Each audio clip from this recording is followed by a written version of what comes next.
there. Lee Downey of Winnipeg, Manitoba. This is your chance to win big thanks to Save On Foods' $1 Million touchdown win. If a kickoff is returned for a touchdown, you could win groceries for a year. If 2 kickoffs are returned for a touchdown, you could win $1 million. Good luck, Lee. Let's get you to Winnipeg and join Rod Smith, Wayne Ford.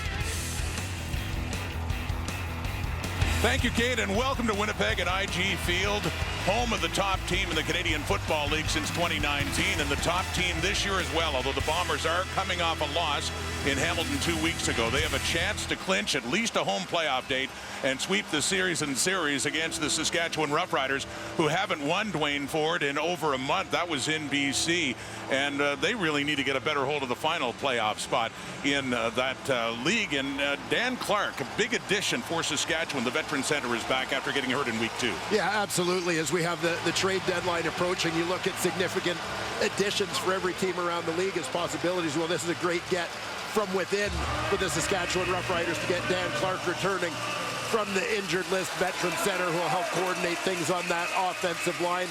And in a game that you expect to be won in the trenches at the line of scrimmage, a change on the defensive line for Winnipeg. Jackson Jeffcoat out, still dealing with that hip issue. Cedric Wilcox checks in his defensive end spot.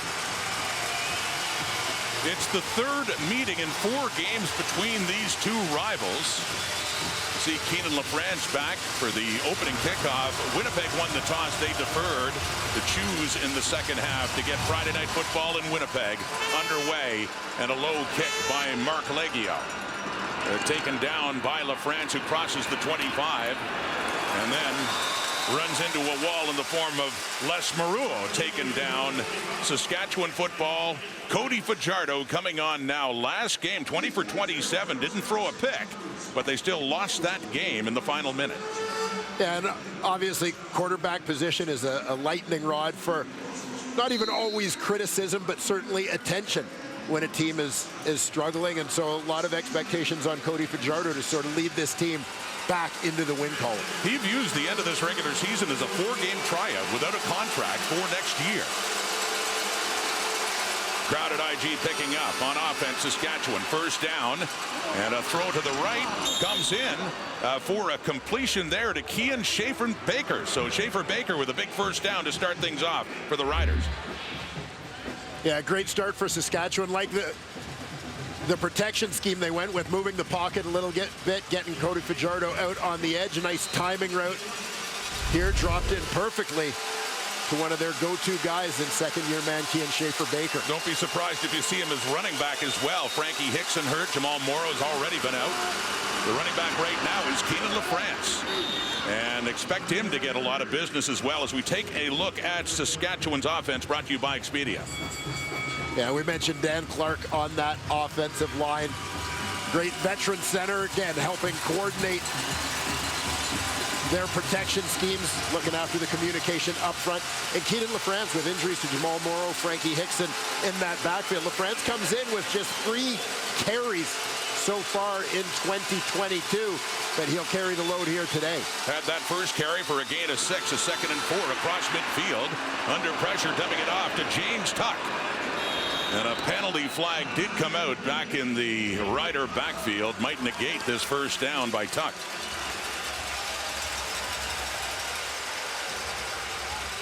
It does. Back it comes. Oman Jiminin, Saskatchewan, going back 10. Repeat second down. Nishwe Weg. That is Brian Krupelo, the field judge. First Métis official in CFL history, and he is doing the announcements tonight. And he's doing them in Ojibwe and English.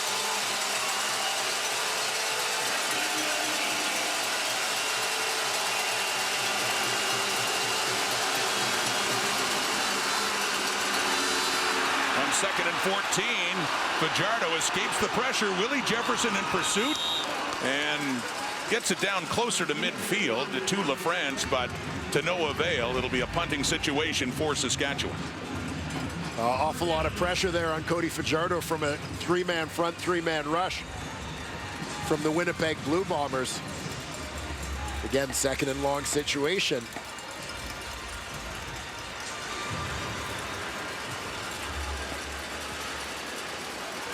So Kerry Vedvik stands back to punt it away. the Bombers await getting the ball for the first time in this game. It is Janarian Grant, the lone one back, waiting for it for Winnipeg, and receives it inside the 10. And a good tackle on special teams. Gary Johnson in after a 5-yard return. On comes Zach Collaros. Friday Night Football early in Winnipeg.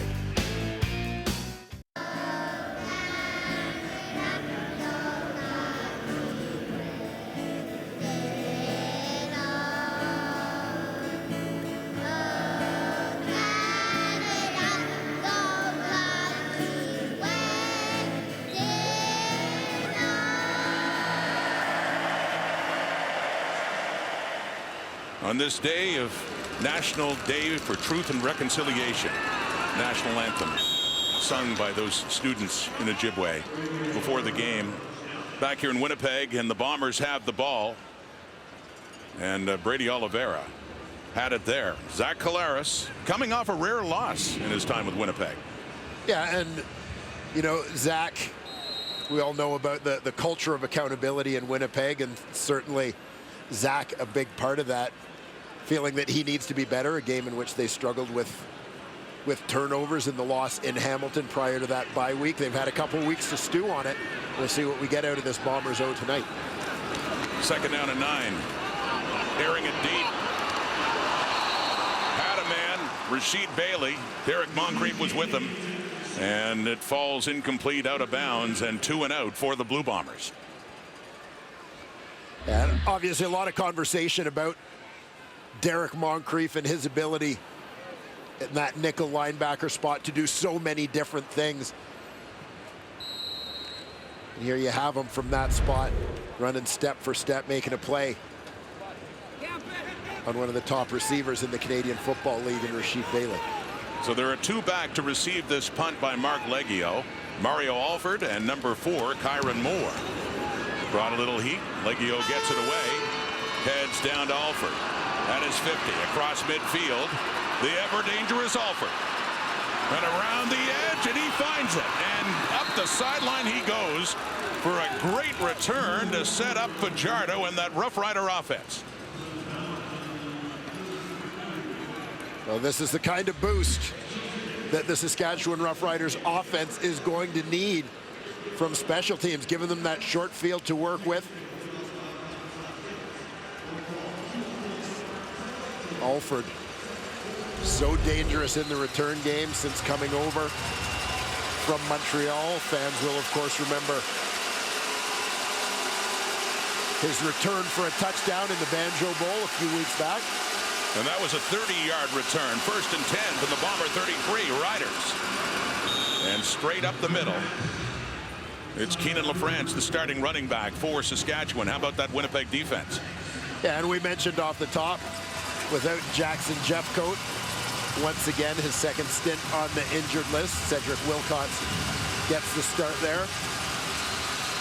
We'll see Shane Gauthier out of Laval a little bit at that will linebacker spot. Tyree Wilson out for the season. Brandon Alexander made his return against Hamilton, a big add, and the free safety spot for the Bombers. 2nd and 5 from the Winnipeg 28. He swings it out to LaFrance, who has enough for the first down. Adam Bighill hits him hard. And LaFrance springs right back up again, but a big hit there by the veteran Bomber middle linebacker. Now watch for number 4, Adam Bighill. Here as he spots this one, tracks to the ball and kind of runs through it as he catches LaFrance cutting back in. Rider running back taking a big hit there. It's been busy for LaFrance early on. Has the ball in his hands going left side. Keenan LaFrance. His 3rd carry, as Dwayne just mentioned. He had 3 all season long coming into this game. And Keenan LaFrance, Winnipeg guy, played at the University of Manitoba. You know, he has had moments as the feature back, particularly early in his career in Ottawa. Had a couple of big games in that role, but a guy who's been primarily a special teams guy through his CFL career, but injuries put him back in the spotlight here tonight. First Jamal Morrow, and then most recently Frankie Hickson, injured and out. 2nd and 5. A look to the end zone for Shaq Evans, too far.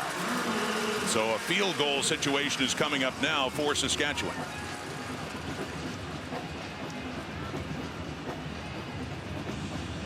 Cody Fajardo took a pretty good shot here just as he released the football. I think he caught a shoulder in the chest here. Casey Sales coming around the corner. Be watching Fajardo and the offensive line and the pressure Winnipeg gets. Most sacked quarterback in the CFL by far is Cody Fajardo. Pressured there, got it away, but we get a 3rd and 5 now. Brett Lother, 25 away, straight down the middle. First points of this game as the Riders try to make it a much different story in Winnipeg than the one 3 weeks ago in the Banjo Bowl. A lot of orange here at IG Field today. The Bombers and Riders wearing orange jerseys during warm-up in honor of National Day for Truth and Reconciliation. By the way, all of those jerseys will get auctioned off with the proceeds going to Indigenous children's sports initiatives in Manitoba and Saskatchewan.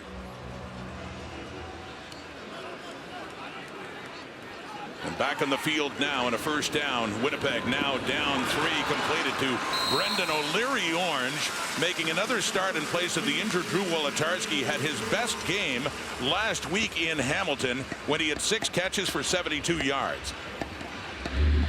And O'Leary Orange basically catching kind of a quick screen coming down from the right. Looking like he's going to help out in that protection, but just appearing off the edge as an outlet for quarterback Zach Collaros.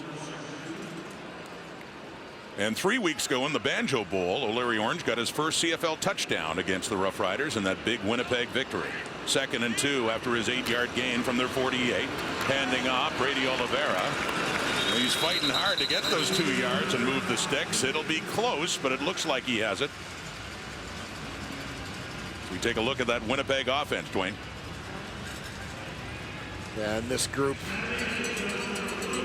winning a lot of games at the line of scrimmage. Stanley Bryant in his 184th Canadian Football League game. That's a whole lot of experience. Dalton Schoen, the rookie who plays like he's got a whole lot of experience, leading the way in that receiving corps. He's closing in on 1,000 yards here in his freshman CFL season. Just 12 yards away, coming in at 988. Remarkable season so far for Schoen.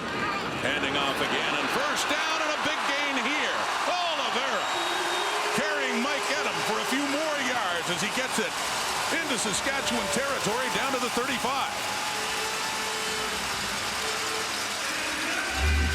Keep an eye on the work of this Winnipeg Blue Bomber offensive line. Right tackle Jamarcus Hardrick, as well as left guard Jeff Gray getting a good push, creating that great seam.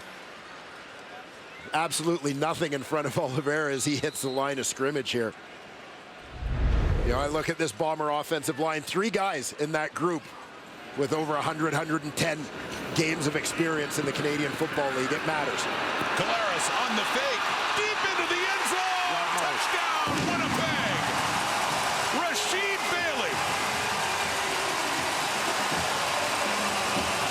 And the defending champions strike back quickly.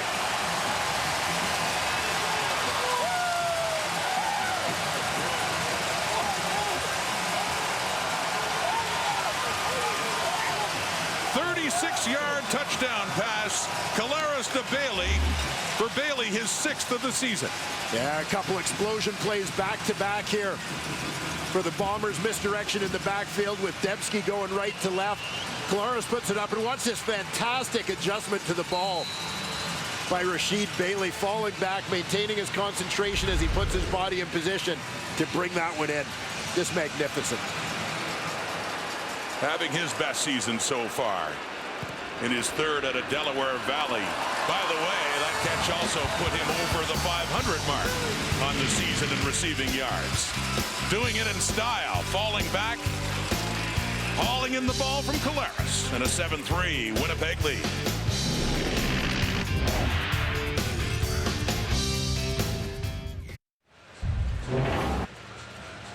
Keep an eye here on Rasheed Bailey. I talked about his adjustment to the football, and part of this has to do with the job that Zach Collaros does in throwing him open.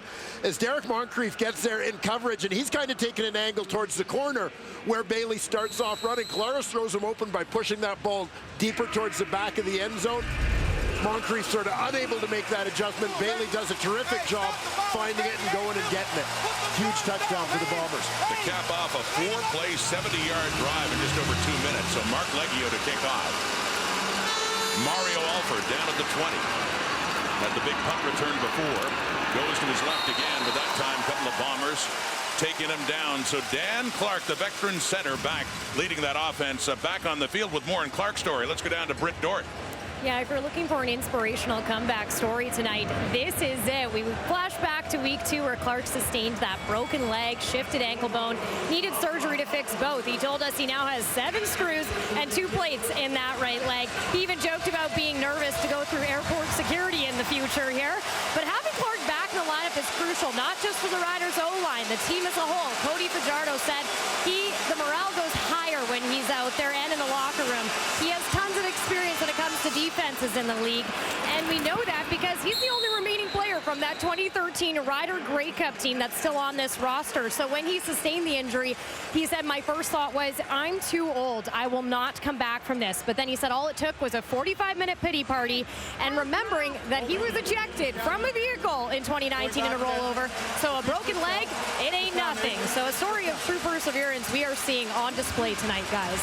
Yeah, Brett, he certainly knows a thing or two about pain and dealing with it. And like the quarterback of that offensive line, they're glad to have him back. Yeah, no question. And, Craig Dickinson acknowledging, Dan may get beat at times in his first game back, shaking off the rust, sort of adjusting, coming back from that ankle injury. But his experience, his communication, more than makes up for any physical limitations he will have on his way back here.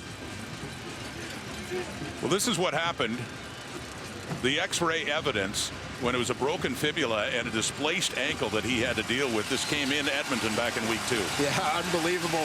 2 plates, 7 screws in that ankle. A walking hardware store is Dan Clark at this point, but an absolute warrior on that Saskatchewan offensive line.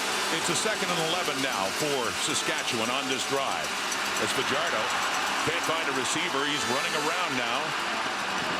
Wilcott's in pursuit, and he throws it away.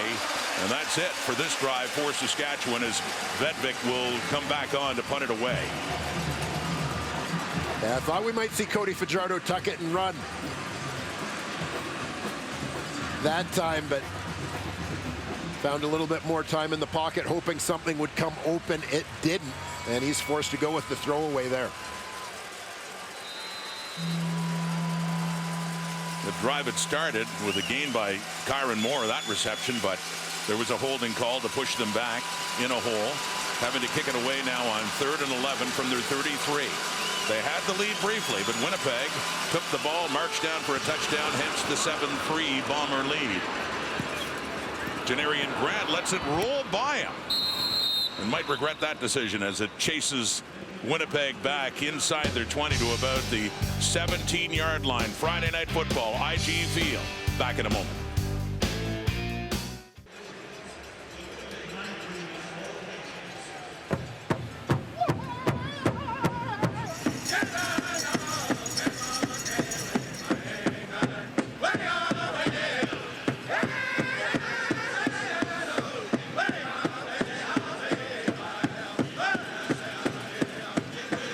Part of the ceremonies before the game here in Winnipeg, and Brian Krupolo is the field judge, but as I mentioned before, he is making the announcement in English and Ojibwe. He is Métis, 17-year official in the CFL, first treaty status, 28-year member of the Winnipeg Police Service.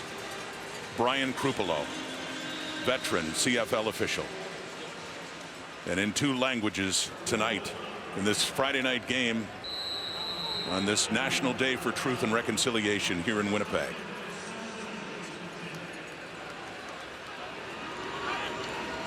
Bombers lead. The touchdown on the last one, the sweep. Nick Dembski. And Dembski, a good gain on first down to get it up to the 25. Look at the Saskatchewan Roughriders defense in this game. And looking to get AC Leonard going. No sacks in his last 5 games since coming back off the injured list. Looking to get that boost in the pass rush. Darnell Sankey at middle linebacker. He leads this team in defensive tackles. We'll keep an eye on Roland Milligan. Tonight we expect to see him matched up a little bit from his halfback spot with Dalton Schoen. Nick Dembski in the Banjo Bowl 3 weeks ago had 7 catches, 71 yards, and 2 touchdowns. An 8-yard gain there. And on second and short, going to Oliveira, Larry Dean came in, and he stopped him before the first down mark, but good effort by Oliveira after contact to push forward. Well, great recognition and reaction, as you mentioned, by Larry Dean. Holding, Winnipeg gone. Omanjiman. Winnipeg number 68 holding, going back 10.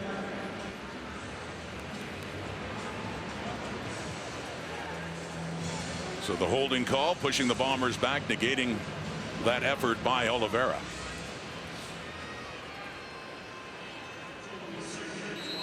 What a run of success by that man as head coach in Winnipeg. Been the head coach since 2014, longest tenured head coach in the CFL, but the last couple of years, you look at those numbers, including a couple of championships, and looking for another in 2022 for Mike O'Shea.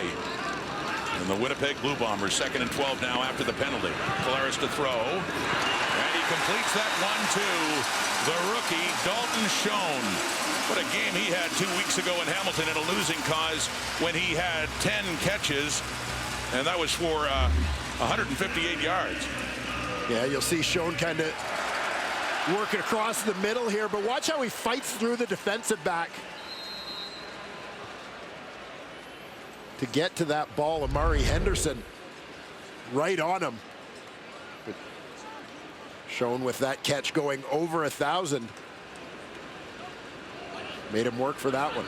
Remarkable distinction for a rookie CFL receiver, over 1,000. Oliveira spins after contact there by Roland Milligan. Larry Dean involved in taking him down. But yeah, what a season for this rookie. It feels strange sometimes even calling him a rookie. Yeah, it really does as we take a look at the select company of Winnipeg Blue Bomber rookie receivers to go over 1,000 yards. Dalton Schoen, the latest to join that club. Some great names there. The first one since Chris Matthews. Remember him, Rookie of the Year back in 2012 for Winnipeg. Little play fake and throwing again quickly to Dembski. On the move again, closing in on midfield across the 50, and another Blue Bomber first down.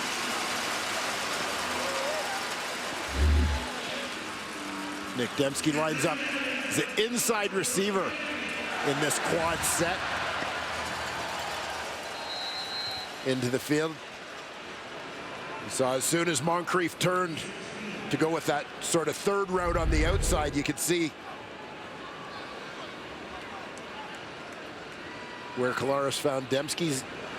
Buck Pierce, former CFL quarterback, man calling the plays. And they keep it on the ground. That is Greg McCrae, the running back, who gets it up to the Saskatchewan 52. Across midfield they go. This Bomber offense looking impressive now, Dwayne, after going 2 and out in their first possession. Yeah, and you know, you consider some of the changes to this Bombers offense. We obviously talked about all the guys that departed during free agency. Andrew Harris, Kenny Lawler, Darvin Adams. Significant losses from their skill group, but the depth and versatility they still possess. On the toss to the right, Pete Robertson chasing Oliveira down before he could break away. A flag does come down. Involved with the tackle of Robertson and Oliveira.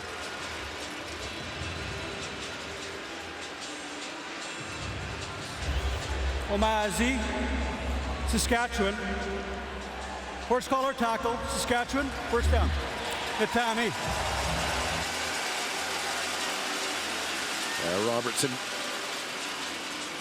gets in pursuit here, and just reaction as you sort of feel a faster guy in danger of pulling away from you. Right hand, the cause for the flag, as he's right on that nameplate, pulling down the Bomber running back. Winnipeg moves up to the Saskatchewan 33. They have a 4-point lead. It's in the hands of Oliveira again, but nowhere to run. It is A.C. Leonard coming in with a little help from Derek Moncrief at the end, but a good stop for Leonard.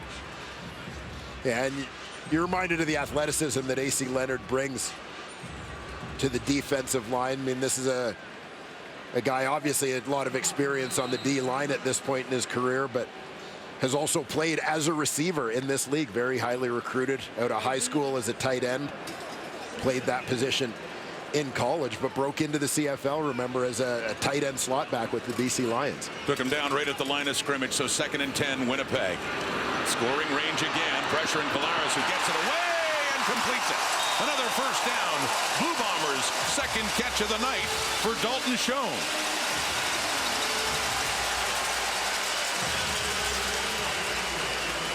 Last play of the first quarter, and Winnipeg is getting closer. Schoen at another 19 yards. He's already over 1,000 for the season. 1 quarter done. 1 quarter in the books here in this Friday night in Winnipeg, and the Bombers looking sharp, leading at 7-3 and pressing 4 more points. On this National Day for Truth and Reconciliation, you see a lot of orange in the stadium tonight. In fact, for the CFL, being provided with orange Fox 40s and throwing orange flags in this one tonight. But for the game itself, yeah, I mean, Saskatchewan looked good off the, out of the gate, but just the way Winnipeg, offensively especially, has reacted. Yeah, they sure have, and coming up with a couple of big plays. You think about on that scoring drive, the big run from Oliveira, and following that up immediately with the deep strike 36-yard touchdown pass to Rashid Bailey. The Bombers look like they have not missed a beat, not lost anything in terms of rhythm, coming off a loss followed by the bye week. They look like they've just gotten this train right back on the tracks. Coming off a rare loss, just their 2nd of the season. That was on the road in Hamilton. They have lost once here this year in overtime against Montreal. Collaros into the end zone, and no, that was intended for Rashid Bailey, who does have the touchdown for Winnipeg in this game, but it'll be 2nd down now.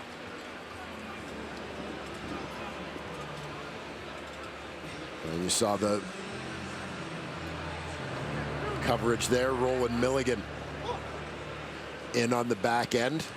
Guy who's been very noticeable here this season to me for the Saskatchewan Roughriders, and noticeable in this game, not just doing what you'd expect in coverage as a defensive back, but really sticking his nose in there in run support as well. From the Rider 15, A.C. Leonard can't get to him. Collaros gets away, rolling to the right, and he completes that to Dembski inside the 10. Nope, they're incomplete now. So field goal team will come on now to see if they can add 3 more on the board. Yeah, Collaros escaping the pocket here, finds Dembski. He's going to get hit as soon as he catches that football. Mike Edom getting the right arm in there to wrestle that ball away.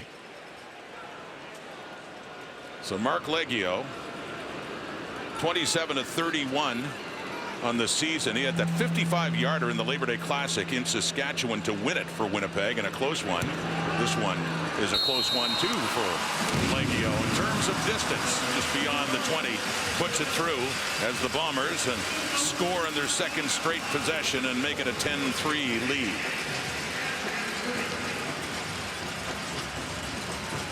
Craig Dickinson, we talked earlier, heard from Brett about Dan Clark. This is what the head coach had to say about getting his veteran center back. It's very exciting. I mean, he's one of the best centers in the league, and he's kind of the guy that keeps that group together. So having Dan back is going to, I think, help us a lot in communication. And then I think he also brings a little bit of an edge to the group. He's a tough guy, been through a lot, seen a lot of battles. It's great to get him back. Expected a bit of rust early on. Riders trail, and they go right Clark's way, right up the middle. Some yardage found there by Keenan LaFrance.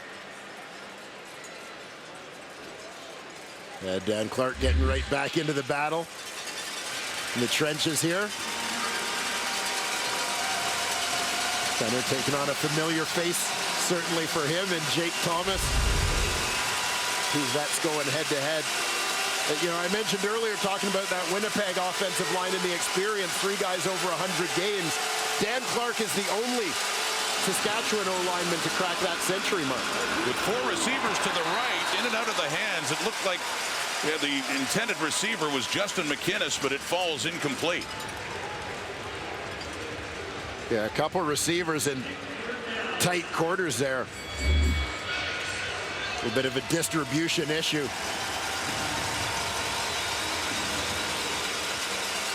You see Moore and McInnes kind of on top of each other, so they'll have to talk that one over on the sideline. Second straight 2 and out, Saskatchewan. Bedvik to punt it away. Janarian Grant, lone man back.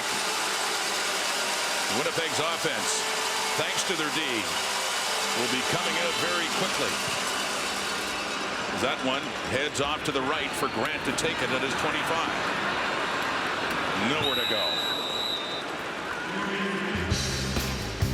Winnipeg ball. Friday night against Saskatchewan with a 10-3 lead.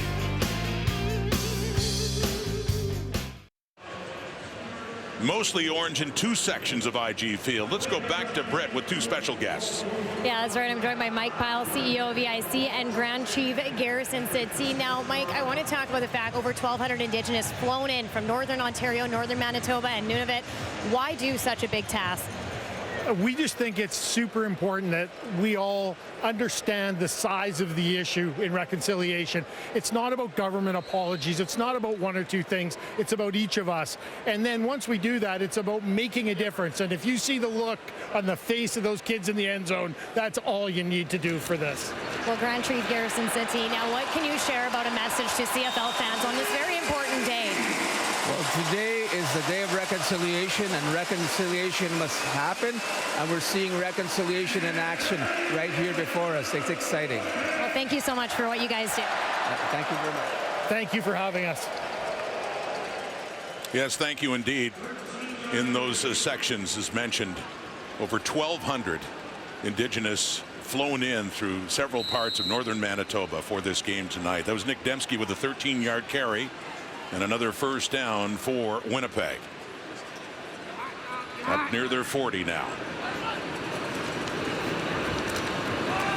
Collaros to the left, completes it. Brendan O'Leary Orange, cross midfield, into the Riders zone at Saskatchewan's 50. First down.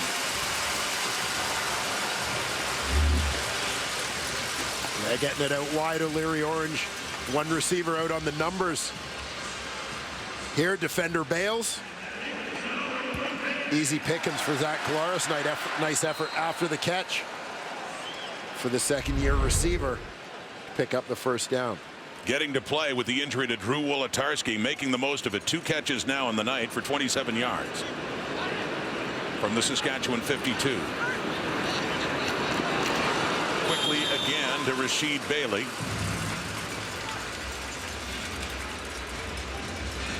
Pickup of 5-6 more yards for Winnipeg.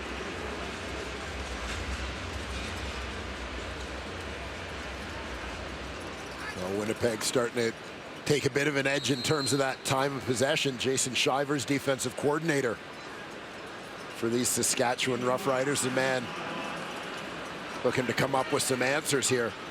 He tries not to let his group get worn down in the opening 30 minutes of this ballgame. Speaking of worn down, Saskatchewan was 3 weeks ago because of a stomach virus that decimated the team. Collaros had a field day in that game, and the Bomber offense as well. 54-20, they won it in the Banjo Bowl, as he went 21-25 for 273, but threw 4 touchdown passes. That must have been a big test for Shivers and Craig Dickinson with a depleted lineup. And Craig Dickinson talked to us a little bit this week about that game and how proud he was of the way his guys battled in that one under very tough circumstances. We see a limited roster and playing against what we know is a real tough opponent. So Leggio, a softer punt. Let's see if he can get it inside the 10. And looks like a nice punt. See where they mark it. That is perfect. Down to the 3. Nicely done by Leggio. to put the Riders in a deep hole to start this drive, coming off back-to-back 2-and-outs. Winnipeg leads it, second quarter, 10-3 on TSN Friday Night Football.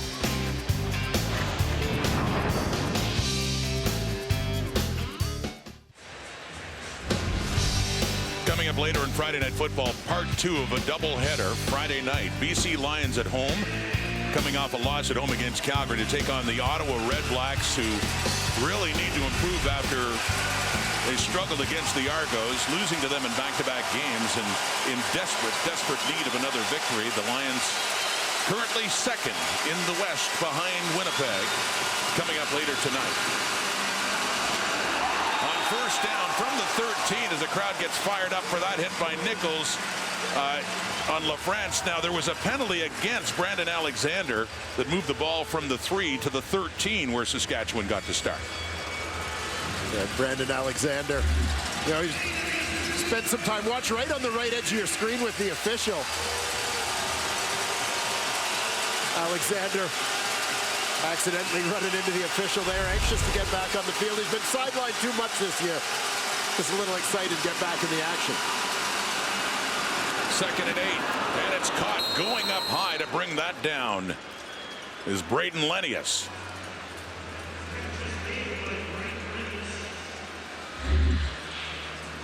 Nice grab there by Lenius, back after spending his summer pursuing an NFL opportunity. And maybe the next coming of the Canadian Air Force here with the Saskatchewan Roughriders as he teams with Ken Schaefer-Baker and Jeff McInnes in that receiving corps.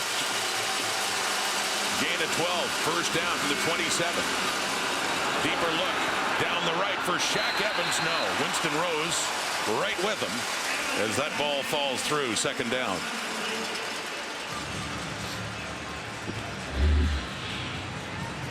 Watch right down the rail here with Evans. Saskatchewan recognizing one of the big differences between their toe-to-toe battle with Winnipeg Labor Day weekend and a Banjo Bowl blowout. The next week, lack of big plays from the Riders offense. They're going to try and create a few of those explosion plays, as Cody Fajardo described them in this one. Second down, off to the left, and going back to Lenius. Has that one up at the 35, but it is short of a first down.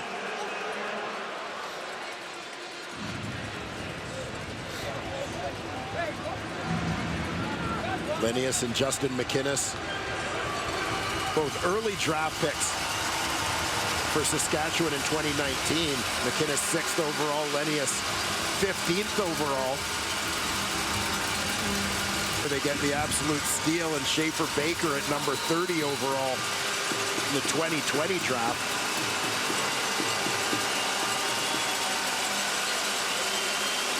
So they have to punt it away.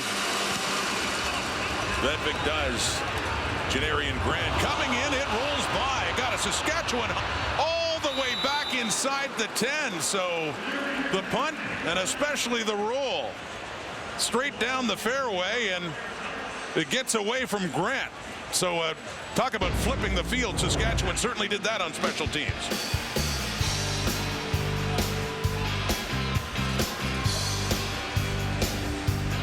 Winnipeg ball deep in their own zone.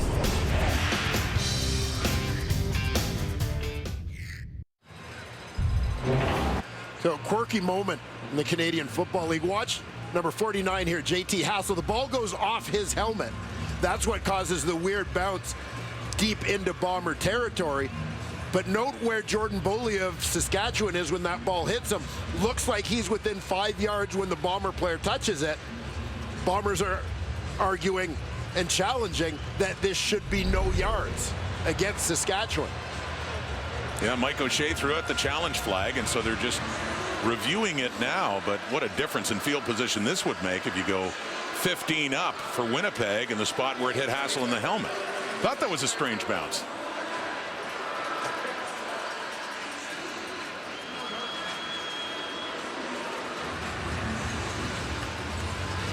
So quite a difference in field position.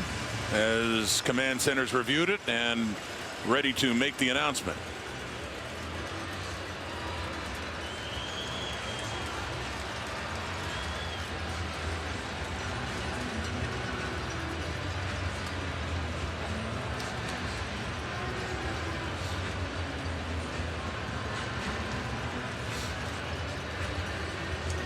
Looks like a good After heads-up review, find. we have no yards against Saskatchewan, number 24. It's a 15-yard penalty. First down. That announcement being made by the referee for tonight, Tim Croker. But yes, quite a difference where it would have been inside the Winnipeg 10. It's 15 yards up from the point it hit Hassel's helmet. It is a 5-yard penalty. 5-yard penalty. 5-yard penalty. There you see. Ball off the helmet of Hassel. Beaulieu just to the right of him there. Determined to be within. And we heard in the background them saying it's a 5-yard penalty, and my understanding was all no yards are 15-yarders this year. Nonetheless, comes up. So an inadvertent no yards call is 5 yards. So nonetheless, much better place to start. Collaros, flag coming out as he dishes that one off to Oliveira across midfield before he is taken down by the middle linebacker for Saskatchewan, Darnell Sankey. But it's coming back. Yeah, flag in the Winnipeg backfield just as that ball's thrown. Winnipeg gong. 10-yard penalty, going back 10 yards, holding Winnipeg.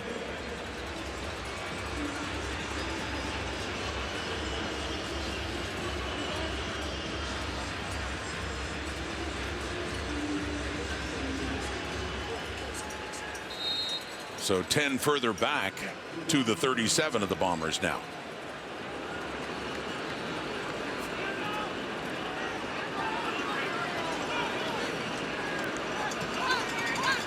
Chance to wrap up a home playoff date if they can get a win tonight for Winnipeg. Collaros complete to Dembski, getting some of it back close to the original line of scrimmage across the 45. Bel Air Direct and the CFL want you to enjoy the game's simple pleasures. Enter for a chance to win the grand prize of an all-inclusive trip for two to the 109th Grey Cup. Back in Winnipeg, Rod Smith, Dwayne Ford, Britt Dort here. The third meeting, all close together between the Bombers and the Riders. They met on Labor Day Monday in Saskatchewan. The Banjo Bowl here 3 weeks ago. Winnipeg won them both in very different ways, trying for the series sweep tonight. Collaros on a 2nd and 11. No, in and out of the hands of Dalton Schoen with Roll and Milligan there. It looked like Schoen had it, but falls incomplete. 3rd down. Yeah, a rare one that gets away from this first-year Bomber receiver, Dalton Schoen. Looks like he had it secured. We'll see if Milligan, on his arrival, actually knocked this one loose. Yeah, it looked like that left hand to Milligan came around just as Schoen was bringing it into his body. Another nice defensive play from the Rider halfback. Past the midway point of this second quarter. And Mario Alford is the one back to take this punt by Mark Leggio inside his 15. Alford had a big kick return for a touchdown last time. He's got a big return going here, but coming in to make sure he doesn't go any further is the punter himself, Mark Leggio, with a big tackle. That's your worst nightmare as a punter, as you see one by one. Makes one miss, makes another miss. About 3 more there. Seemed like almost every Bomber had a shot on him. Mark Leggio, last man back. Nice form tackle there from the Bomber punter, but terrific, much needed return from Mr. Alford, who's had some big ones with the Riders this year for touchdowns and had them with Montreal too. Here's Justin McInnes on the receiving end right at midfield.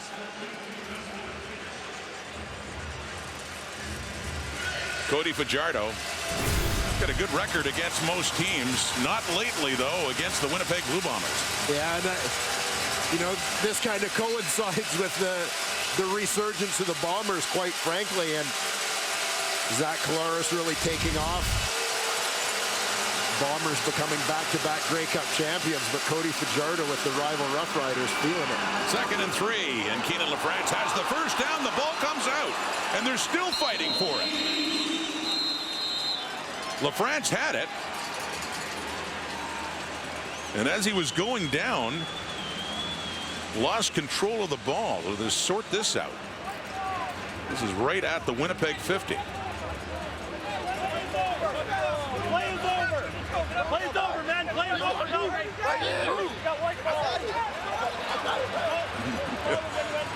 Winston Rose trying to sell it, but calling him down. Saskatchewan ball.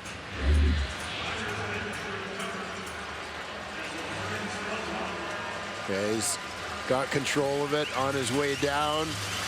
Jefferson with a hand on the ball. Oh, man. It's rolling that out is before. Real close, just before LaFrance's elbow comes down. Good job by the Riders to get the playoff. No challenge. Play goes on. Kyron Moore in his hands. Jamal Parker stops him. But that was a first down play, so might have been an interesting challenge. To no avail. Saskatchewan with the ball and inside the 45 Winnipeg.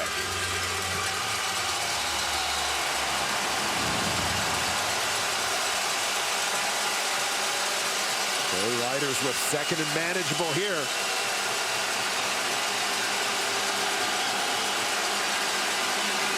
Bomber 44 off to Moore. Coming in is Nichols.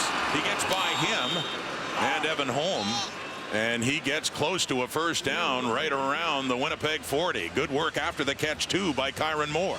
Yeah, I appreciate the patience and poise of Moore in this situation. He's got some blue jerseys bearing down on him.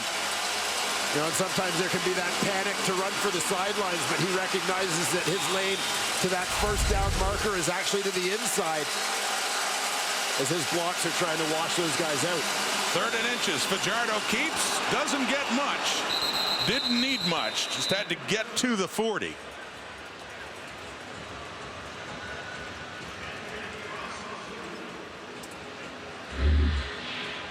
Well, we'll get a great look right here. Dan Clark leading the surge in the middle of that offensive line. Well, as you said, Rod, certainly not much.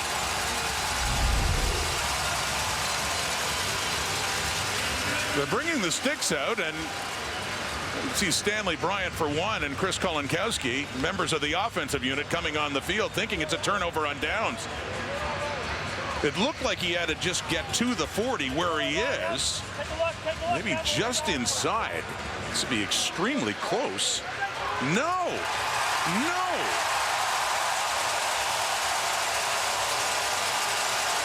It is a turnover on downs. On the near sideline, the yardage marker had it right at the 40. And you'll see here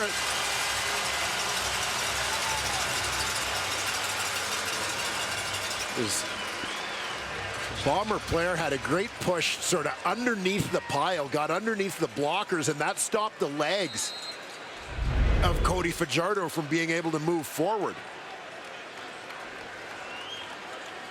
So a turnover on downs. Winnipeg with it. Right at their 40-yard line for Collaros. 2:54 on the clock. Now with another chance with Brady Oliveira driving up across the 45 to set up a 2nd and short. As the 3-minute warning is officially given. With 2:46 to go. Bombers leading the Riders by 7. Big halftime show coming up here on TSN. Of course, myself, Davis Sanchez, Dave Naylor, and Wait a minute. What? You're not Milt Stegall. It's not Milt Stegall. Do we just have extra wide receivers hanging around the studio? Fantus Flakes. Fantus.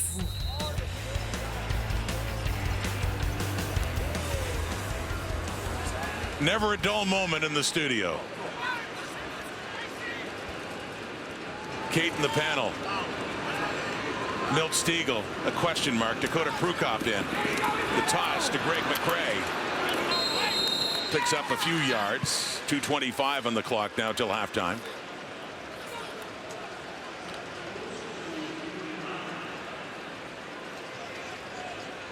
Saw this in Hamilton a couple of times where Prukop would come in. Yeah, a specific package there involving Prukop, usually the Bombers' short yardage quarterback.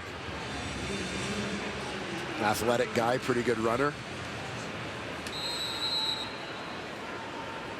It's a third down, though, a couple of yards shy. So the Riders will get the ball back. The punt from Leggio. Kyron Moore, the returner, waits and picks it up and gets to about the 17 where he is taken down. Jesse Briggs in on that special teams tackle.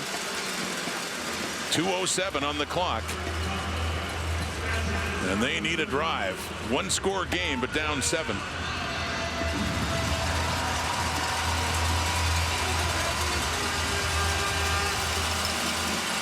Last victory came at BC Place over a month ago. They've been stuck on 6. Since then, played Winnipeg twice, played Edmonton.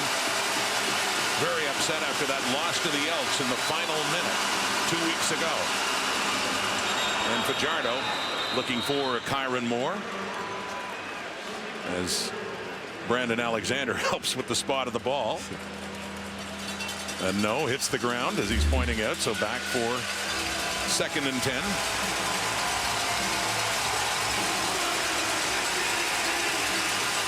You know, I looked a little bit at the Hamilton Tiger Cats win over the Winnipeg Blue Bombers as something of a template that other teams may try to use in terms of taking on the Bombers. Obviously, a key in terms of execution is going to be protecting your quarterback. Hamilton did a good job of that. That's complete. And a first down. Tevin Jones with his first catch of the night. And protecting the quarterback, as we talked about earlier, is something Saskatchewan's had a hard time doing. And we'll take a look here. Jefferson tries to jump inside on Furlan, but Clark there to help clean up along that offensive line. That providing Cody Fajardo with time to fire one out to Tevin Jones for the first down.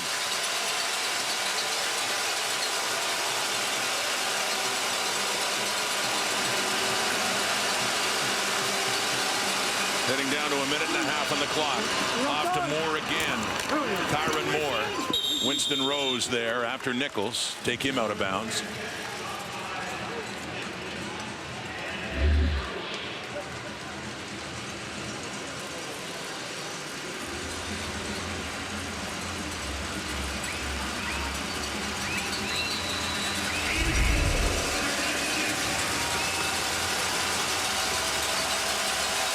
Up to the 38 and a 2nd and 5.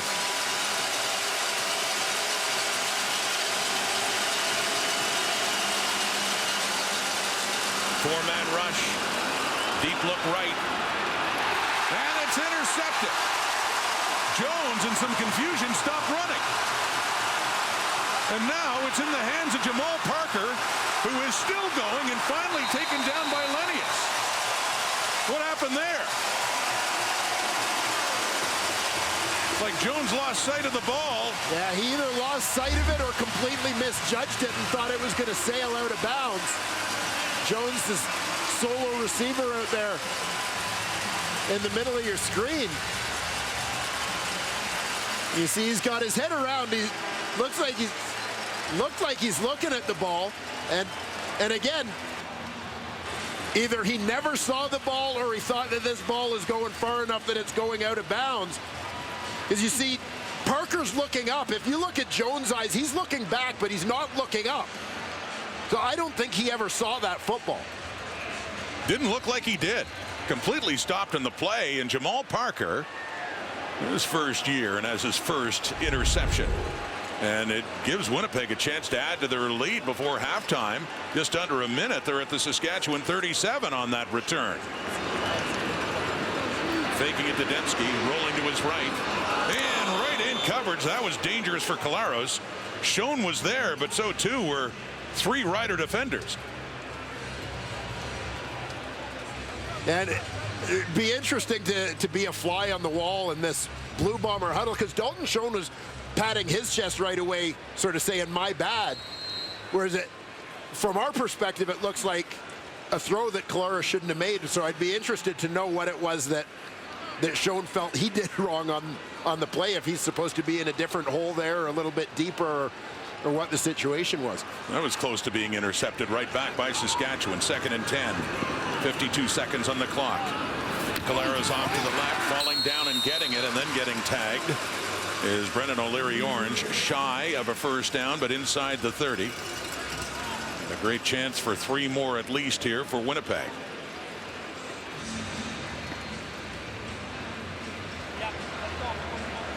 And the spot looks close enough. The Bombers will send out Dakota Prukop and that short yardage team.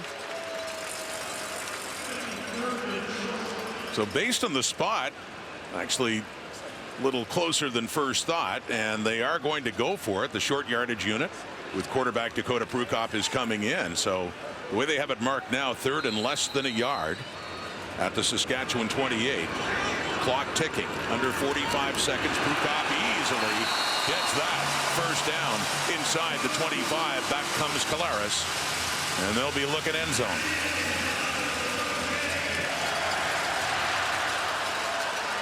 Nice movement here on the left side of the offensive line for the Winnipeg Blue Bombers, allowing Dakota Prukop to breathe easy on that one.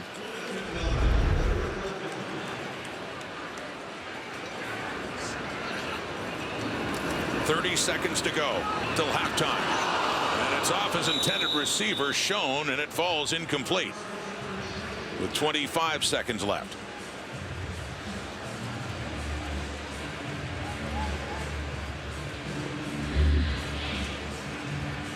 Yeah, Schoen just able to get a hand on this one.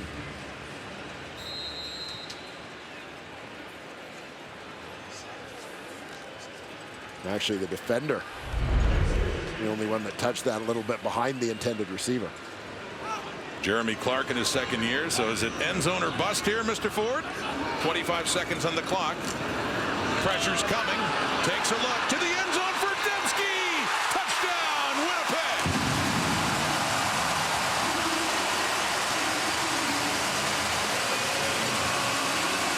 And a nice touch, too, throwing it into the stands. The many Indigenous fans that were brought here for this game tonight. I mean, this to me is an ice water in your veins kind of play in terms of the execution, but also in terms of the call from Buck Pierce. Time ticking down here in the first half. Taking that shot to the end zone. Oh, yeah! Dembski, local guy, but originally first-round pick of the Saskatchewan Roughriders, coming back to haunt his old team in a big way tonight. And that was the 8th touchdown of the season for Nick Dembski. 8th receiving to go along with 1 rushing. He tends to have good days against the Saskatchewan Roughriders. Yeah, a little double move there. Gets Mike Edem to stop his feet right around the goal line. As Dembski goes over the top on him. And again, perfectly placed shot from Zach Collaros. Yeah, we've been here before, been there, done that. 5 straight games with touchdowns. And Britt talked earlier about the efforts to bring over 1,200 Indigenous people to the stadium tonight from all parts of Manitoba, the north, and Dembski celebrating and throwing that ball in.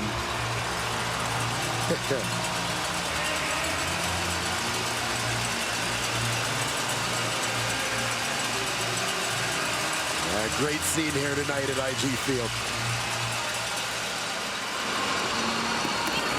So 17-3. And the ball comes loose from Jones, who's had a bad couple of minutes here in this game, but does pick it up. 13 seconds on the clock. Could have been Could have been a bigger disaster for Saskatchewan had they turned that over with 13 on the clock. Yeah, Jones takes that one off the body.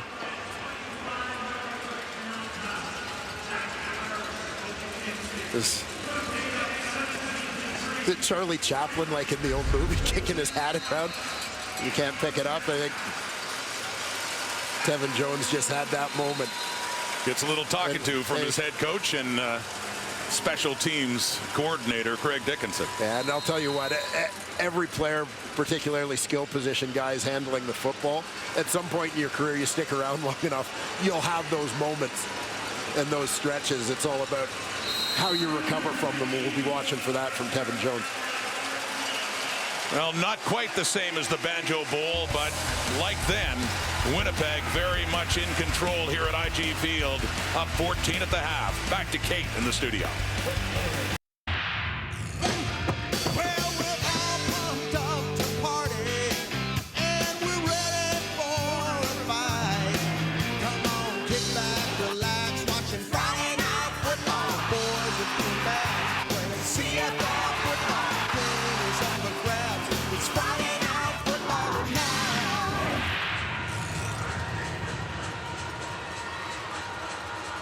At the half at IG Field, Winnipeg leading Saskatchewan by 14. Here's Britt Dort now with Riders defensive end AC Leonard. AC, how do you guys evaluate the defensive efforts in that first half? I mean, I feel like it's been okay, but I feel like we can turn it up a little more and be more assignment sound. What do you think is key to keeping Zach out of rhythm in that second half? I think everybody just doing their job, everybody just playing hard, fast, and physical, and we'll be all right. All right, thanks so much. Well, thank you. What really hurt, the Claris touchdown pass to Nick Dembski, aided by an interception late in that first half. Cody Fajardo intended for Tevin Jones, who lost sight of the ball or gave up on the play, and it ended up being picked off by Jamal Parker. But that, Dwayne, is probably the biggest swing in this game so far. Yeah, it really has been. I mean, from a momentum point of view, it has certainly seemed like Winnipeg has carried the play, but a game still very much within striking distance. Two-score football game for the Saskatchewan Roughriders.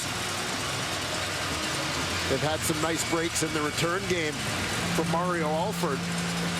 They just need to try and take advantage of some of the field position he's provided, should he be able to continue that. And instead of taking the ball, the Bombers want the breeze in the fourth quarter. So Saskatchewan will start the half where they started the game with the football. Alford on the return. So on comes Cody Fajardo, 12 for 18, 101 yards, and that one interception. Still looking for some big plays. Again, part of the discussion, part of what was lacking.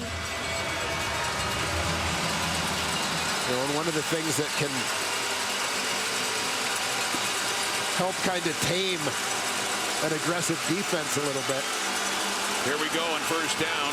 Fajardo tries to run himself. He had said to us earlier this week he may consider running more often, even though he does have that knee injury with a brace, just because of the running back situation with Frankie Hickson now joining Jamal Morrow on the injured list. Yeah, and I thought we might see whether Fajardo or getting the receivers involved. You know, I saw Schaefer Baker used in play action once, a fake to him, but he didn't carry the ball. But that they might look for different ways to run the football, knowing, taking nothing away from Keenan LaFrance, but just to take some of the load off of him. Throwing it second down, completing for a first to Kyron Moore, who gets it up across the Saskatchewan 50. His fourth catch of the night. Yeah, you'll see Moore come into the picture from the right side of your screen, working across the middle. Adam Bighill deep, comes up, tries to make the hit. Like he hurt his right arm a little bit as Moore kind of ran through that reaching tackle. It'll take more than that to get Adam Bighill off the field. Up near midfield now. The start of the second half, and a deep look here. Fajardo for Schaefer Baker, who has it. Biggest play for the Rider offense in this game, as Kean Schaefer Baker is down at the Winnipeg 20. Yeah, great shot here from Fajardo. Schaefer Baker, top right corner of your screen, working towards that corner against Evan Holm. Ball on the money, another big catch for the former Guelph Griffin. Spot the ball at the 22 after a 38-yard gain. Fajardo steps up, takes off, slides. And so Fajardo running again for the second time in this half. If he couldn't find a receiver downfield. Take another look back at the route here by Kian Schaefer-Baker. Little stem to the inside, create some separation outside. He goes and gets it. The pride of Mississauga, Ontario. The Guelph Griffins. 2nd and 5 of the Winnipeg 17. It's bobbled off the snap. And they do lose it. It's Winnipeg's ball. Brandon Alexander picks up the fumble. Got bobbled by Fajardo on the shotgun snap. And that's the 3rd time that they've turned over the ball in the night, and the center Dan Clark, who just came back, is injured for the Riders, limping off the field.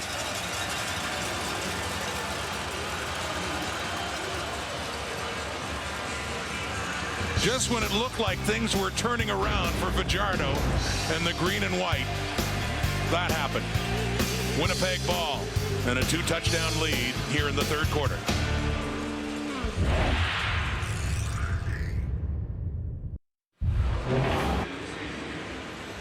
And here you'll see that last play, the fumble. My initial thought was that Cody Fajardo might have been looking at Brandon Alexander, the free safety who had sort of come down into the box. Looked like he was going to blitz. Maybe just a quick glance away just before the ball was snapped. But looks like he's right there, the close-up. Looks like he's looking down at the ball as the ball comes in. Just couldn't squeeze it. Nick Dembski on this carry, and you saw in that replay Dan Clark entangled with Casey Sales and falling down. He just came back after a long layoff, an injury layoff, hurt in week 2 with a broken fibula. You heard Brett talk about it, that he has 2 plates, 7 screws in that foot, that ankle. Now, I'm not saying that's the injury now, but some concerns for their veteran center, just back in the lineup and now on the bench and in obvious discomfort.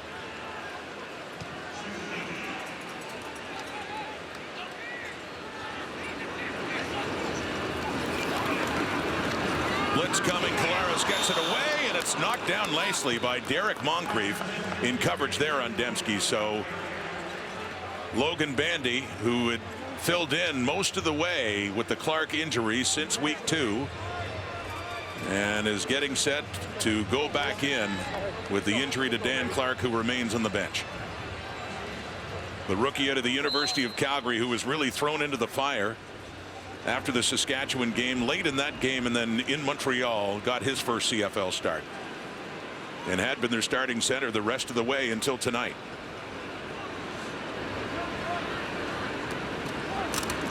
Leggio to kick it away. Kyron Moore back to get it at the 40. Kyron Moore in a good return up across the 50, about the 52. Logan Bandy on at center for Saskatchewan. 17-3 Winnipeg.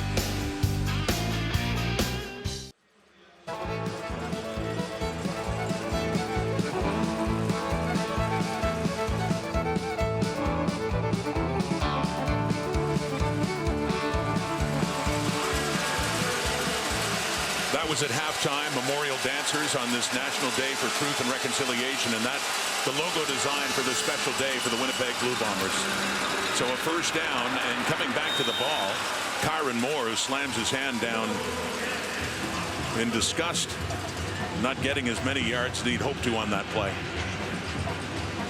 Yeah, Moore just losing his footing as he tried to elude the defender at the line of scrimmage.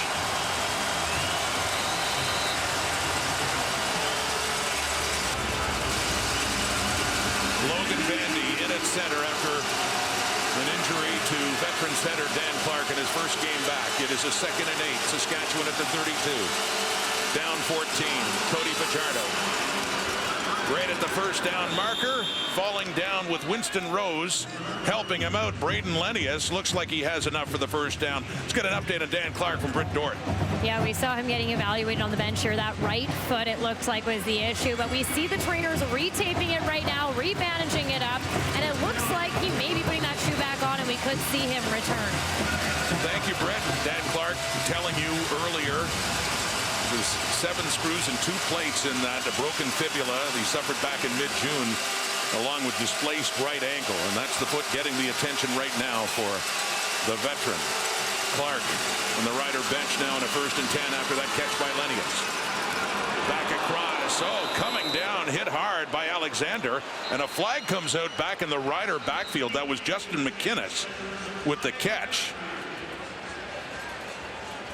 Well, it looked like a late hit on Cody Fajardo, but how about the concentration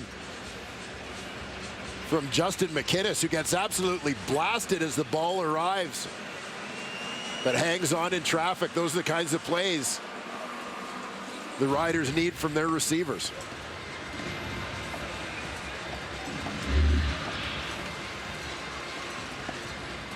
It was Ricky Walker who's flagged with the late hit. Unnecessary roughness. Winnipeg. First down, Natame. Just in that replay, saw Casey Sales push him, but then into Ricky Walker, where the penalty was earned.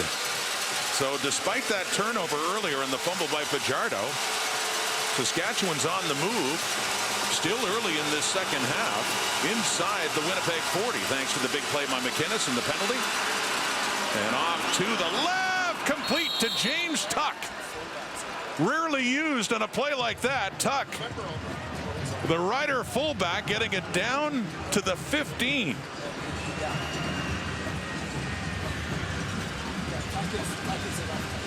First year in Saskatchewan. He played with Edmonton before, product of York. James Tuck. Yeah, keep an eye on Tuck, who lines up as the tight end there. Alberto Wachi, the other fullback in the game here. He comes into the protection. Tuck releases right down the seam. Again, fullback, tight end, often forgotten in pass coverage, expected to be a blocker. Back to Moore, inside the 10. Evan Holm taking him down, closer to the 6. You know, Rod, I go back to that template we talked about a little bit from the Hamilton Tiger Cats. Felix Garan-Gauthier. Yeah, Felix Garan-Gauthier getting more touches in that game than he had in his career. James Tuck had a catch in the first series of this game for Saskatchewan, called back because of a penalty, getting another one here. But I'm seeing that element of what Hamilton did being used by Saskatchewan here and having a little bit of success. Dan Clark is up and watching and seems anxious to get back in the game quickly. Oh, for Schaefer Baker, hit as the ball came in. Looked like the Riders might have a touchdown. It falls incomplete. Yeah, I'm not sure this one wasn't maybe a little predetermined by Cody on where he was going, as you see Dietrich Nichols right there separating Schaefer Baker from the football just inside the end zone. That was the first incompletion of the second half for Cody Fajardo. Dan Clark is back in this game in a 3rd and 1, a big play near the Bomber end zone. Fajardo keeps, has the first down, has the touchdown. Saskatchewan. Fajardo certainly making amends on this drive for the fumble earlier. Went 7 for 8 and then takes it in himself. Yeah, nice call, nice execution here from the Saskatchewan Roughriders. Watch them get this knocked down on the left side.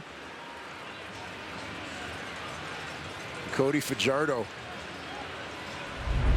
around the edge for the major.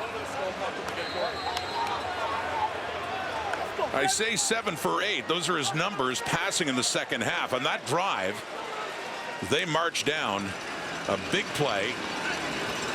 Fajardo taking it on that 3rd and 1 to get back in this game with the point after by Brett Lother. And Dan Clark got back just in time for that big one. High fives. Good to see Clark's okay. Fajardo too. They're within a touchdown. NFL on TSN continues Sunday live from London, a special international showdown between the Vikings and Saints. Coverage continuing with a full slate of matches all afternoon into Sunday night.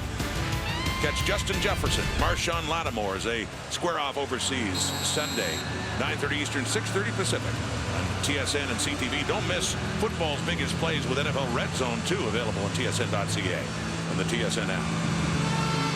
Saskatchewan just scored its first touchdown of this game. Cody Fajardo, a short kick. And it's bobbled a bit by Janarian Grant, who finally does pick it up. And going nowhere there around the 23. So Dan Clark came back. Here's that touchdown again, Dwayne. Yeah, and they do a nice job getting things blocked up on the front side. Fullback Awachi has to pin things down. You'll see the tackle. Taron Vaughn come around the end. He's got to get on Donald Rutledge. Seal the edge. Tackle comes around with the kick out. There's your seam. Cody Fajardo's got to run through an arm tackle here. Not going to see Adam Bighill miss many. But Fajardo gets it done that time. 7 plays, 80 yards. Winnipeg ball. That's Nick Dembski. Mike Adam coming in on him. And the defense standing up now for Saskatchewan. Yeah, Adam maybe looking for a little bit of payback after Nick Dembski caught a touchdown pass in behind him to end the first half. Number 15 down into the box. Great pursuit there. Perfect angle taken by Adam. Brampton, Ontario native, University of Calgary product. Former Montreal first rounder. Gained about 6 inches, second and long now at the Winnipeg 23. Collaros with time. And no, closest receiver was Dembski. Falls incomplete. And momentum is swinging the way of the Saskatchewan Roughriders as the Blue Bombers will be forced to punt it away deep in their own zone. Yeah, nice defensive response following that offensive touchdown for the Saskatchewan Roughriders. You know, particularly that big first down play from Adam to create the second and long, putting Winnipeg in a tough spot.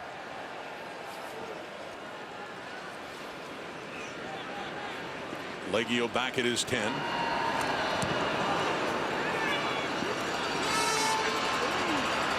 Tyron Moore tries it up the middle, around midfield.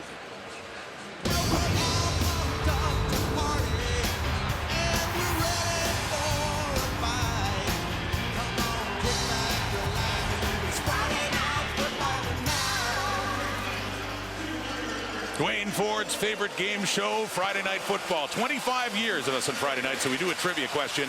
Who set the Bombers' consecutive completions record on a Friday Night Football game on TSN? Mr. Ford, I'll give you some time to think about it. Any ideas? I have some thoughts, Roderick. A lot of good quarterbacks in the history of the Winnipeg Blue Bombers. Now, this goes back to 1997 on, so sometime between 1997 and this year for that record. So we'll give you the trivia answer now. A Bombers player is down and getting some attention in the knee area.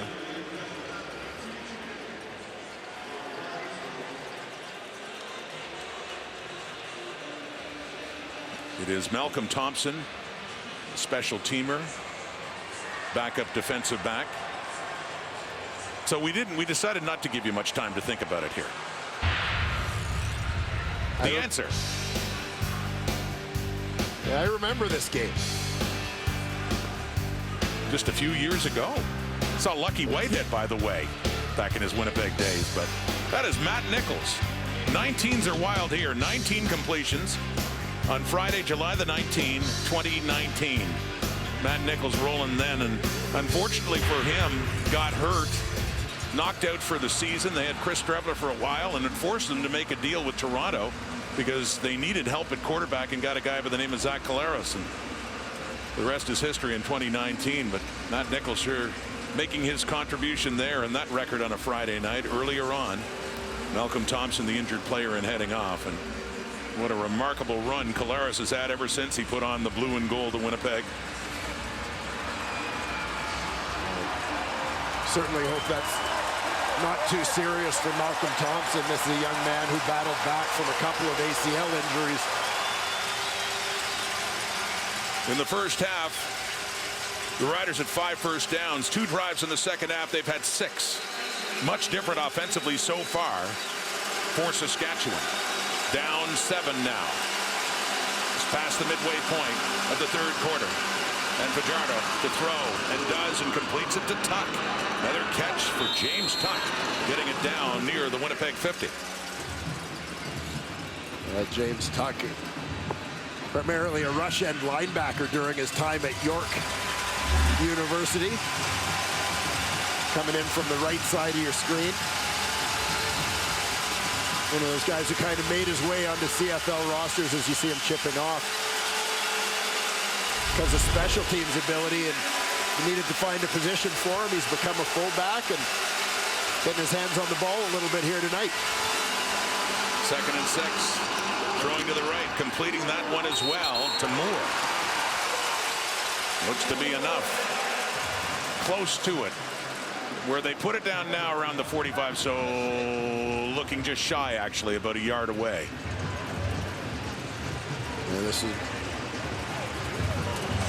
a good job by Holm working against the slippery Kyron Moore. I thought Moore was going to spin off of this one and turn it into a much bigger game for the Riders, but Holm did a good job against an elusive player to hang on in space.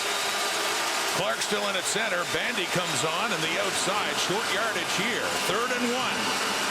Handing off. LaFrance does not get it. Not close that time.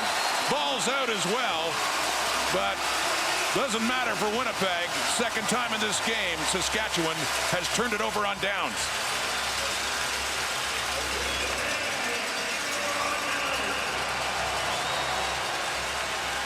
Unlike the last time, no doubt this time, they did not get that first down as Keenan LaFrance still down.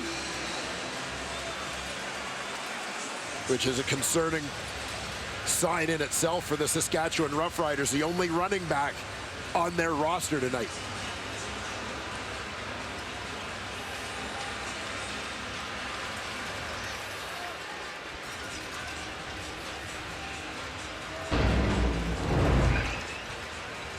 Bomber offense is on.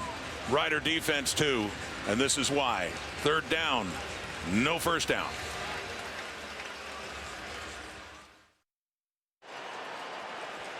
After another great stand by the Bomber D, Dalton Schoen, the great rookie, back on with Winnipeg's offense. Let's go down to Britt Dort. Yeah, well, Danny McManus, a name known in the CFL, also the U.S. Director of Scouting for the Bombers here. He's responsible for bringing Schoen to this team. We asked Schoen what he knew about the CFL. He said he didn't know any of these teams, let alone, quote, who were the good ones. The Kansas State alum said he was a walk-on tryout in college. He had 2 seasons where he didn't even play, but he said he used that adversity when he came to this team. And there were 27 receivers that were trying out. We asked him, well, what's the key to success this season and what you're seeing so far? He said it's being ready for every opportunity at any given time. And he said this locker room is one of the best he's ever been a part of. Oh, what a story he has been to, Brett. 2 catches, 33 yards tonight. That first one, though, put him over 1,000. First Bomber rookie receiver to get over 1,000 yards in 10 years since Chris Matthews in 2012. Along the ground that time for Winnipeg. Dalton Schoen, though, and last week, Dwayne, he put on a show even in a losing cause when he caught 10 passes for 158 yards as Winnipeg made it interesting for a while against Hamilton. Yeah, Schoen, his entire season to me has been so impressive, so remarkable. You know, we had a great chat with him this week and he talked about adjusting to the CFL game and, you know, picking the brains of the veterans around him. He said his locker in camp was next to Drew Wolotarski. He asked him a ton of questions. Looking to the right here and intended for Brendan O'Leary Orange. It's Amari Henderson with him. It falls incomplete. It'll be 3rd down Winnipeg. But, you know, Schoen's entire vibe, like you talk to this guy and there is nothing about him that comes across as a rookie. No. Very professional, very mature in his approach. And I remember Mike O'Shea saying it to us before the season opener. Talked about Schoen's professionalism and how that stood out. 10 receiving touchdowns. That puts him in a tie for first in the CFL with Dominic Rhymes, who we will see later on tonight, part 2 of the doubleheader. Rhymes and the BC Lions up against his old team, the Ottawa Redblacks. Winnipeg is punting. Mark Leggio. Kyron Moore is back there again. And he takes that one out of the air and gets up around the 25. So Saskatchewan's defense has been much stronger here in this second half so far. Well, I want to look back at the stuff on the short yardage play. You're going to see Evan Johnson. The guard is going to bail out of here to try and pull. So what does Ricky Walker, the man in front of him, do? Well, he's going to take the shortcut because he knows that's where the play's going.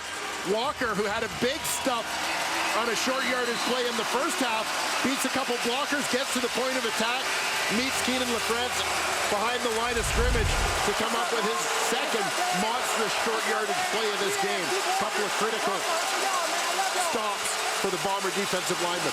It is handed off to Kean Schaefer-Baker. We were told that we would see him in the backfield, especially given the plight of Rider running backs. Schaefer-Baker with the short carry there on first down. Yeah, Schaefer-Baker, a guy who's had some success running the football from his slot back position. Now lining up as the Riders tailback. Keenan LaFrance, the latest Saskatchewan running back to get injured. Injured on that play we just showed you before in the third down gamble. Setting up a screen. Braden Lenius taken down by Retta Cramdy. Love this call, love this look from the Saskatchewan Roughriders as they're basically lining up with 6 receivers out there. So interchanging those guys a little bit. Lenny is a guy who, big body, a guy they sometimes use in a lot of their blocking scheme stuff you see from Javon Katoy in BC. So here he motions in. You think it's going to be for pass protection reasons as Schaefer-Baker motions out, set up the screen. Third down gamble again, this time in their own zone. Fajardo. Little punch across the 40. Now this time I can tell you that yard marker was right at the 40-yard line where they needed to get. They've turned over the ball twice on downs in this situation, but this time, well, when we say it looks like he has it there. Been fooled by this before, but yes, he does indeed get the first down. Fajardo. Yeah, Fajardo had to go over the top that time. Saskatchewan 41. Crowd picking up at IG Field. Home side still up 7. Saskatchewan. Complete again to Lenius around the 44. He's knocked down by Parker. Parker already with an interception in this ball game. Stepping up from the back end with a nice hit there as you see the Bombers defensive coordinator, Richie Hall.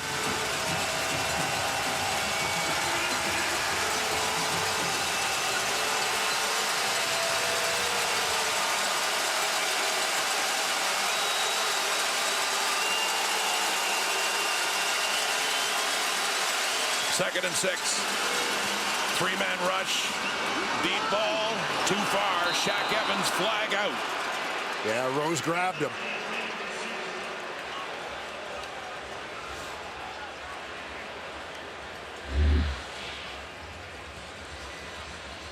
See, Rose starts off with inside leverage, but as Evans beats him to the inside, Rose grabs to avoid getting beaten to the post. Winnipeg gong number 30.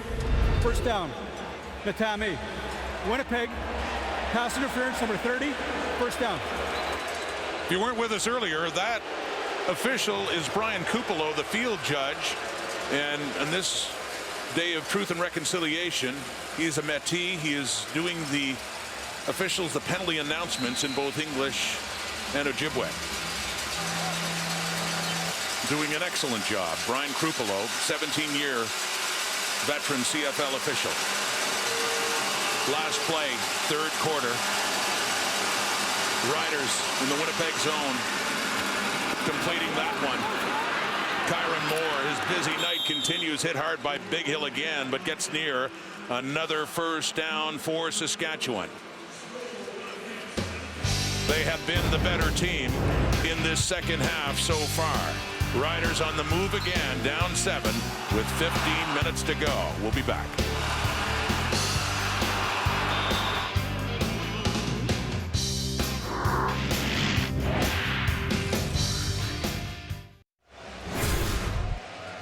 Well, the Riders getting back into this game in the third quarter. There are the numbers now, and yeah, definitely some of them anyway favoring Saskatchewan as they've closed it within a score, Dwayne. Yeah, and they did a nice job because they had to overcome some adversity to get to that point. They got themselves down in scoring position, and they had that Fajardo fumble, but able to overcome that, bounce back from that, come back with a touchdown. Now going into the fourth quarter, they've given themselves a great chance in this ball game just through that perseverance. You seem taller to me. I'm growing. I'm a growing boy, Rod. I was sitting on a stool. That's... Fourth quarter begins. Oh, Saskatchewan needs to come back, and they need to find a way to win a game in Winnipeg. It has been a while. Stuck on 6 for over a month. Fajardo starts the fourth quarter hanging on to the ball on that first down. It'll be second and long. Yeah, it looked like a cold quarterback draw here, just looking at the QB action from Fajardo. The things closing down quickly. Might have been a little bit of a lane to the right side for him, but limited to just a 1-yard gain. We said Fajardo views this final stretch of the season as an audition for next year. He's without a contract, and he's heard the rumblings. He throws it off to the right. He completes it 2 to Moore. First down inside the 25. Saskatchewan on the move. Well, as you look at some of the veteran receivers for the Saskatchewan Roughriders, Kyron Moore lining up on the outside here. Double move, then back to the football. Moore doing a nice job after the catch. Just always battling for those extra yards. They're just hoping they can get Shaq Evans on that same page. 170 to 8 in net yardage for Saskatchewan in this second half. Faking the handoff, forced to take off. Fajardo gets the edge, and Fajardo just bumped out by Winston Rose, but near another Saskatchewan first down.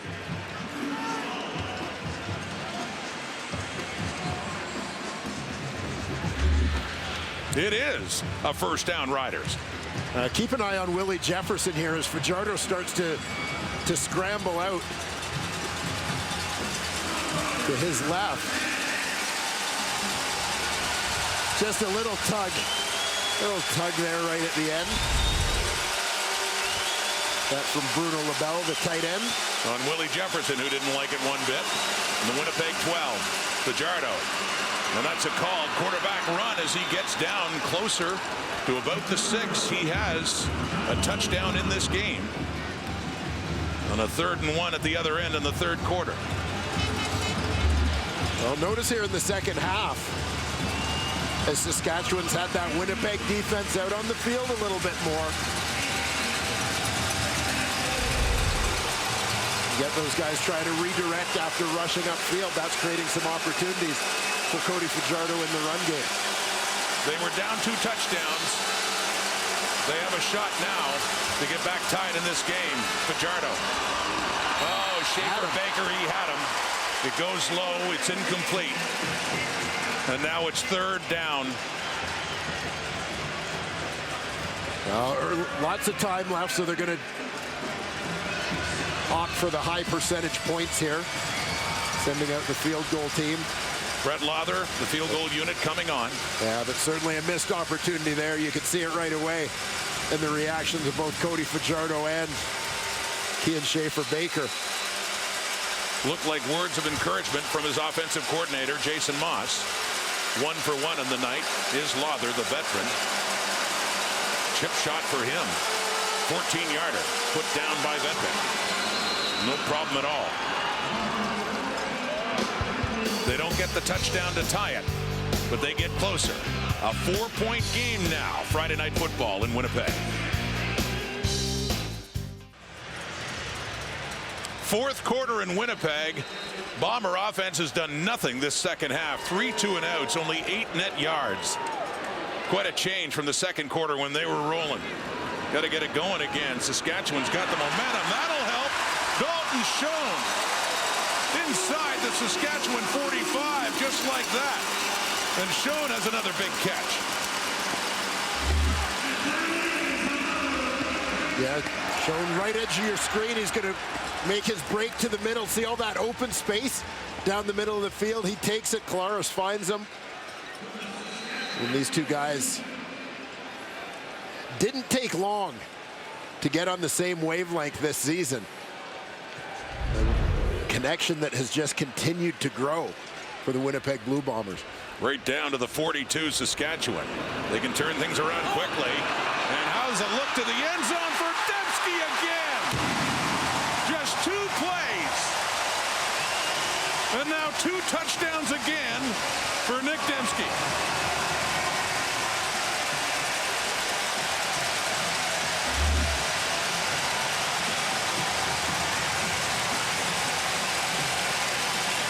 Dembski works all the way sort of across the field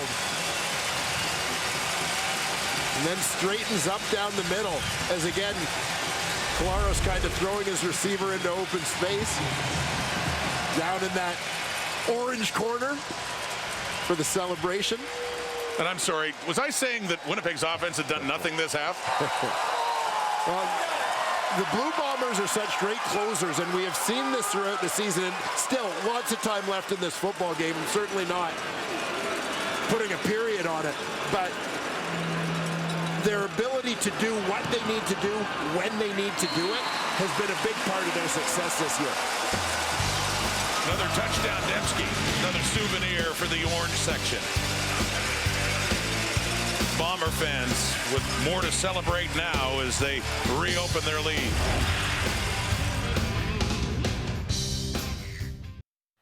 The fun is just getting started on this Friday night. Coming up right after the Bombers and the Riders, it is VA and the BC Lions hosting the Ottawa Red Blacks. That one coming up next. Rod?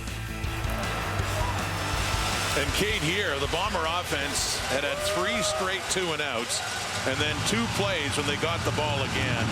28 yards to Dalton Schoen, and then the touchdown toss of 42 yards, Collaros to Dembski for the second time in this game. And now it's an 11-point lead. Jones on the return. Well, I want to go back and take a look at this route by Nick Dembski. He's going to start on the right side of the formation. Watch as he starts working across here. Now, you've got the linebacker, Larry Dean, is the deep guy here because Roland Milligan, the halfback, is in the box. Dean thinks Dembski is going to continue to his left, going towards the corner. So watch how he's backpedaling. He's turning because he thinks that Dembski is going to keep going this way. He turns. Dembski breaks back to that space in the middle of the field that's now wide open. Zach Collaros puts some air under it. Dembski keeps running. Second touchdown of the ball game. And he had 2 against the Riders in the Banjo Bowl 3 weeks ago. Fajardo facing the heat and has to get rid of it.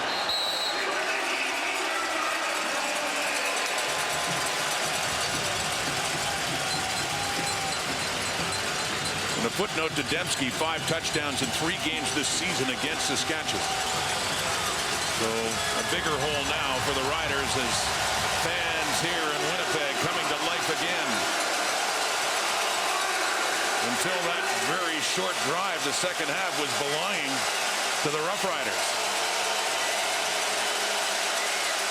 Big possession now on 2nd and 10, nearly intercepted.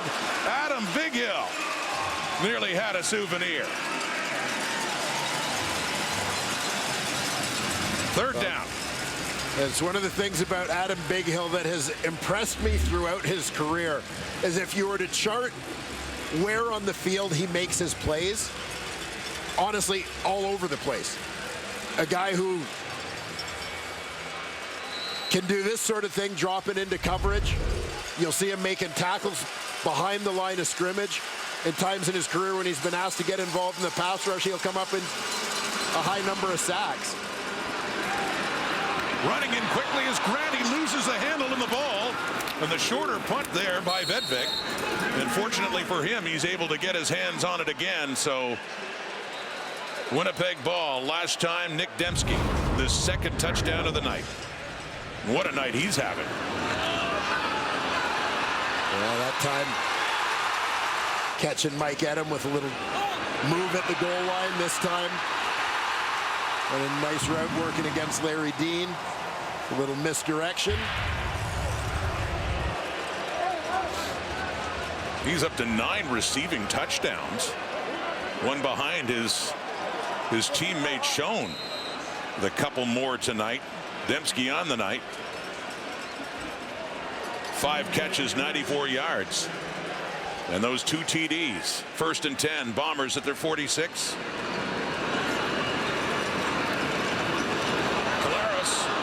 Oh, they nearly had him. Moncrief did. He's able to throw it away.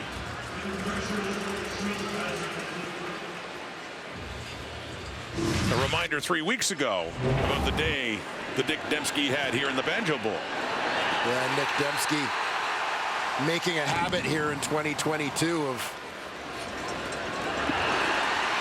haunting the team that drafted him. Saskatchewan Roughriders, number 6 overall pick back in 2015. Draft I remember well as Saskatchewan took the Winnipeg kid. Winnipeg took a University of Regina player. On 2nd down, deep to the right for Schoen again. Dalton Schoen still on his feet. Touchdown Bombers.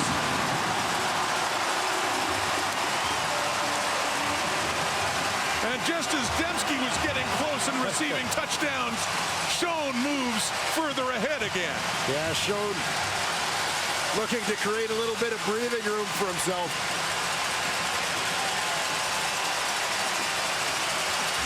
So again, let's talk about the Winnipeg Blue Bombers receiving corps. Kenny Lawler and Darvin Adams leaving free agency. You've got Drew Wolotarski and Greg Ellingson out with injury, and they just don't miss a beat. Guys step up, make plays. And Dalton Schoen starting to put a stranglehold on that Rookie of the Year award, huh? Moves ahead and receiving touchdowns. He has 11 now. Number 11. That Bomber offense works quickly. They find the end zone again and increase their lead.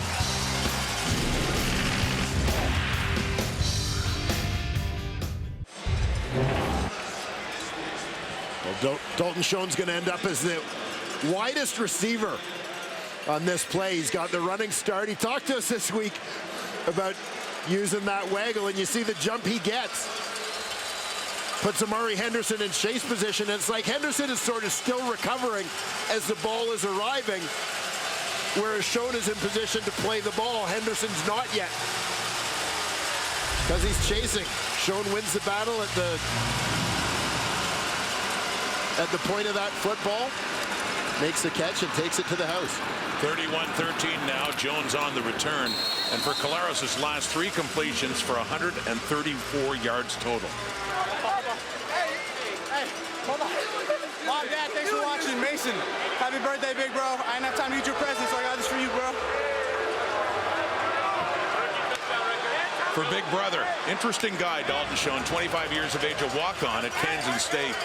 Talked about that story and how he's always battling the odds, it seems, and coming up here in his first year and not looking like a rookie at all. Going over 1,000 yards receiving earlier in the night. Wilcox couldn't get to Fajardo. He sneaks away, and he's able to get rid of the ball deep downfield. 2 receivers there, including Schaefer Baker with his 2nd big catch of the night. Down the right side.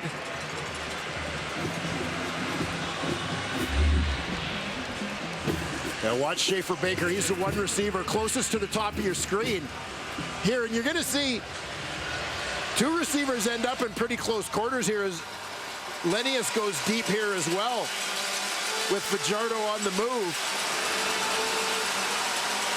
So that one to Schaefer Baker all the way. Big catch.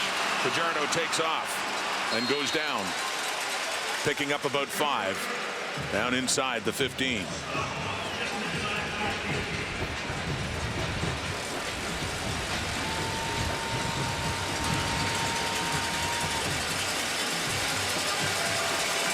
Saskatchewan in the third quarter had come close to the tying touchdown. That field goal got them to within 4. But it's looking daunting now as they're trailing by 18. 2nd and 6. Over the middle, no. Nichols on Moore. Incomplete.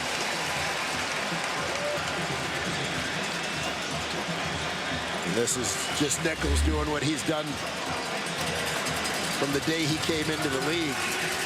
You see the impact that Willie Jefferson has on the trajectory of that football.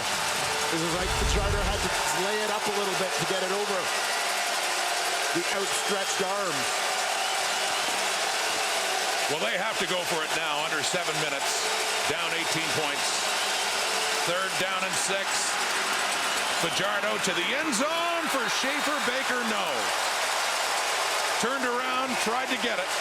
Falls incomplete, and for the 3rd time on the night, Saskatchewan has turned the ball over on down.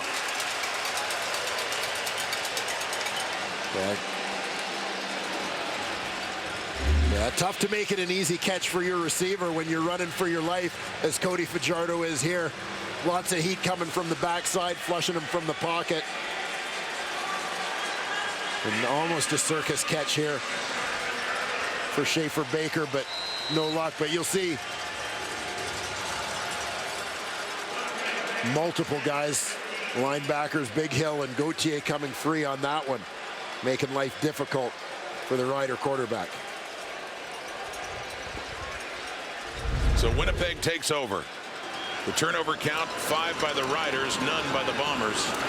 Big part of the story in this night as Oliveira takes it and finds a hole and drives his way up across close to the 25, or across there, close to the 30, excuse me. And a 2nd down and short coming up. A good hard physical run there for Brady Oliveira.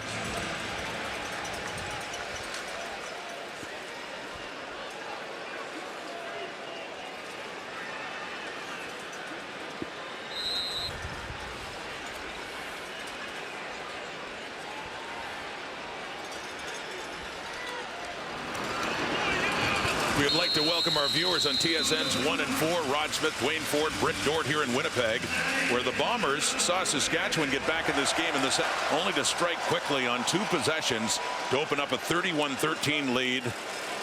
And the Riders now still stuck on 6 wins in a deep hole with just over 5 minutes, about 5.5 to go here in the 4th quarter. It's this great phenomenon we've seen watching the Winnipeg Blue Bombers play throughout this season, as it's kind of like it doesn't matter what has happened through the first 45 minutes of a game. They just manage to find ways to make plays when they need to make plays in the 4th quarter when they have a chance to put things away. And running happily now in the hands of Oliveira again, and a flag comes out late. On that 1st down play. Dalton Schoen going over 1,000 yards for the season tonight. Great rookie campaign. He just scored a touchdown. Saskatchewan, number 37. 1st down, Winnipeg, at time 8. Jeremy Clark is flagged on this play. Yeah, keep an eye out wide here on Dalton Schoen at wide receiver, Jeremy Clark at halfback. Schoen is going to go into block, and he manages to get in underneath Clark here, who is ready to sort of play pass defense. So he caught him off guard a little bit. As Clark goes down, he rips off Schoen's helmet, resulting in the flag. Up across the 50 now. Back on the ground, and why not? The way Oliveira is running now. Running hard, getting holes. 1st down. Winnipeg grinding it out.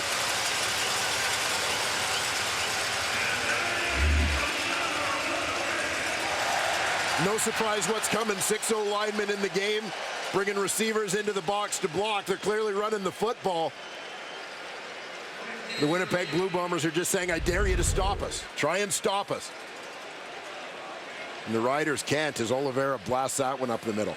11 carries for 81 yards now for Brady Oliveira, with the ball now to the Saskatchewan 45. And killing the clock, too, with under 4 minutes to go. And that 18-point lead back in the hands at 20.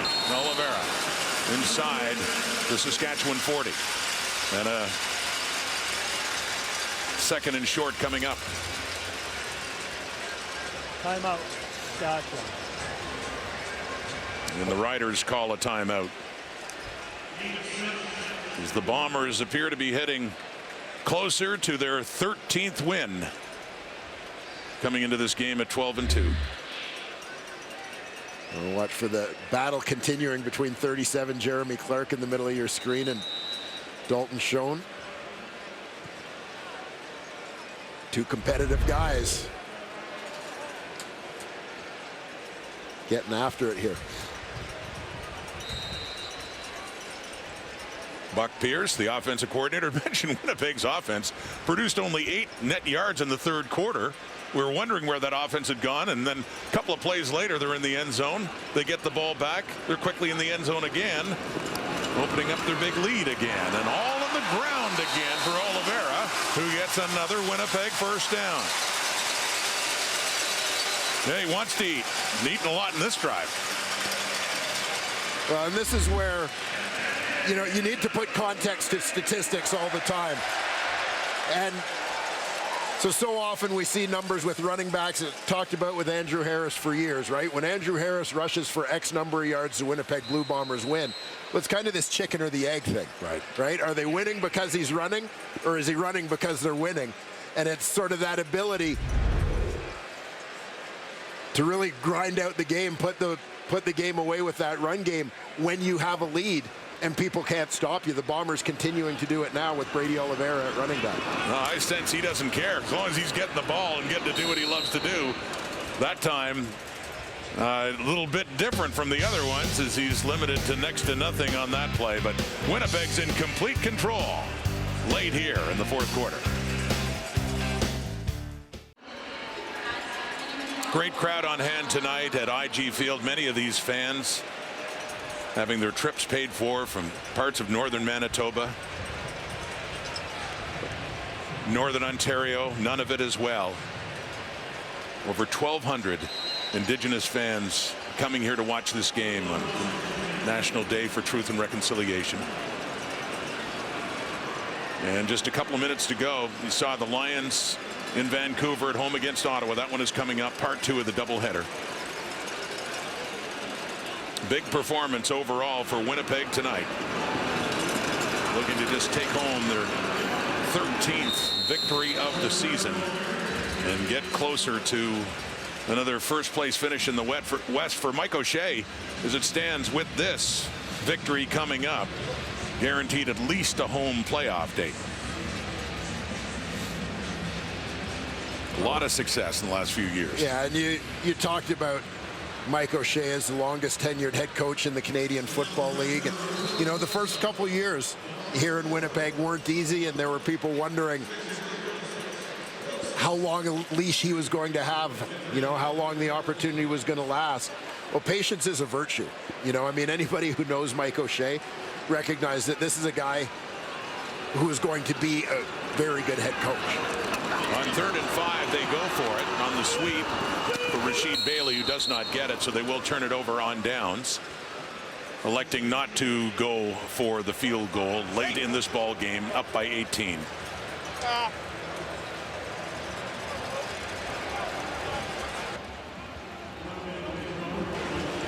Now we take a look at the Advil Plus dual action play of the game. Got a few plays to choose from. What are you going with here? Well, we're going to go with the last touchdown catch by Dalton Schoen, working down the sidelines, winning that battle right along the boundary with the defender. Comes up with the grab, takes it to the house. Another big night for Dalton Schoen, big night for Nick Dembski.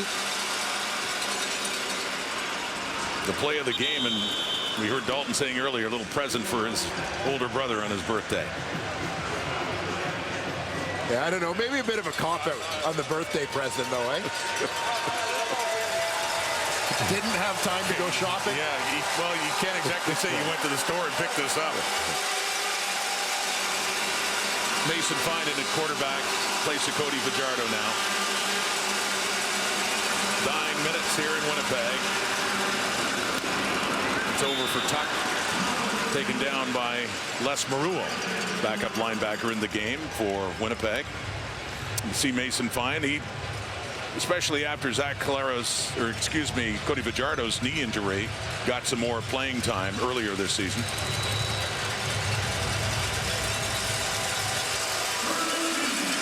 Always value in getting your backup quarterback some reps.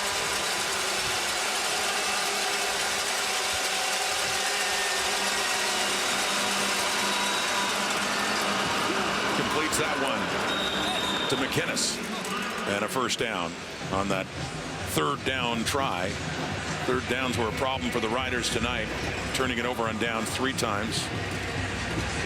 And so the BC Lions mathematically could still win the West, but Winnipeg making it that much tougher, looking at their 13th win now.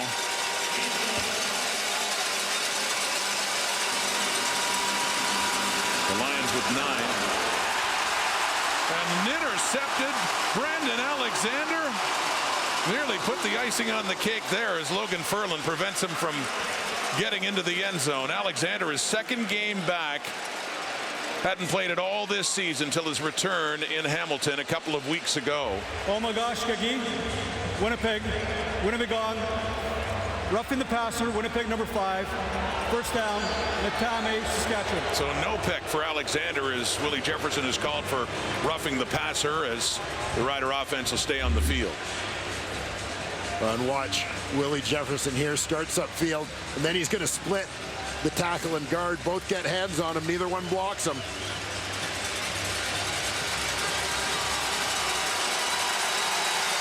I'm not sure he really could have avoided the quarterback on that one. Certainly not a hard hit, but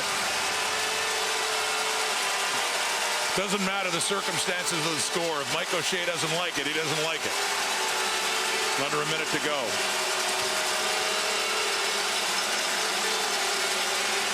Logan Bandy back in at center in the final moments of this game. Braden Lenius taken down on that first down play in the Bomber 45. So Saskatchewan will fall to 6-9. 3 games to go, and a big one looming larger when you talk about crossover in Hamilton next week. On Friday Night Football a week from tonight, Tim Hortons Field. They have 6 wins. As it stands now, they would be the crossover team. Hamilton has 4. And more pressure on Fine from Willie Jefferson coming in and Jake Thomas finishing it off. Jake Thomas out of Acadia University gets the sack, but how about Willie Jefferson, who over the last few snaps I think is going to cause Taron Vaughn to lose a little sleep. Beat him inside a couple of times, which has Vaughn set up that time for Willie to just blow around the outside on him.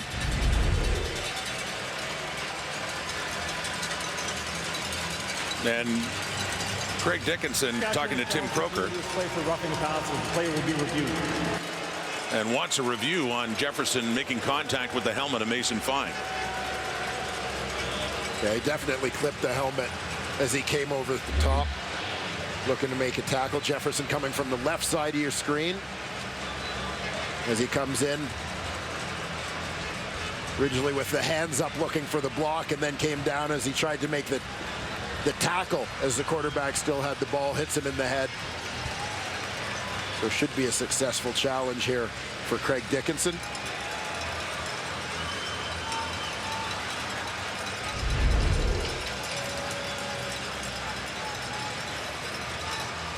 Academic in terms of the result, but looking like the Riders will hang on to the ball in these final seconds. The announcement. After review, roughing the passer, Winnipeg number 5, 15-yard penalty, automatic first down.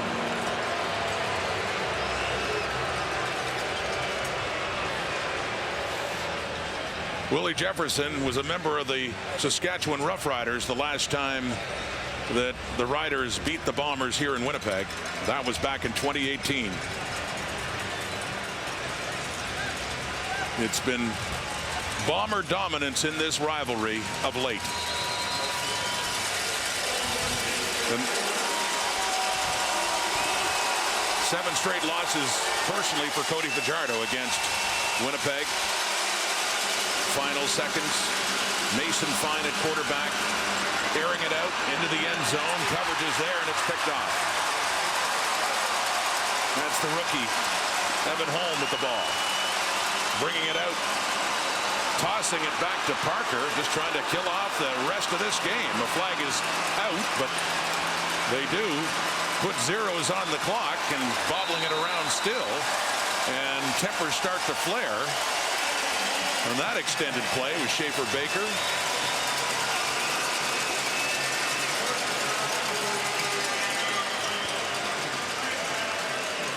Taron Vaughn, Riders didn't like that. And some words being exchanged now. Vaughn and Ricky Walker.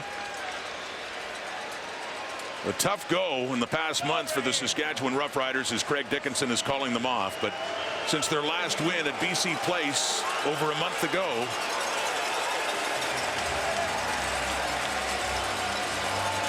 Saskatchewan has lost 4 straight games, 3 of them to the team they're facing tonight.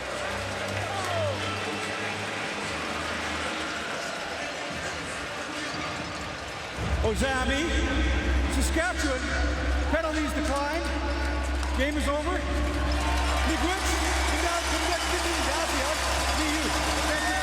Final words of this game from Brian Krupalo. The Riders' losing skid continues. Hamilton next week. For the Bombers, the losing streak ends at 1. Let's go back to Cape Burness. The Bombers with home field advantage now in the postseason. Let's get you over to BC Place for the Lions taking on the Red Blacks. Here's Farhan Lalji and Glenn Suter with the call.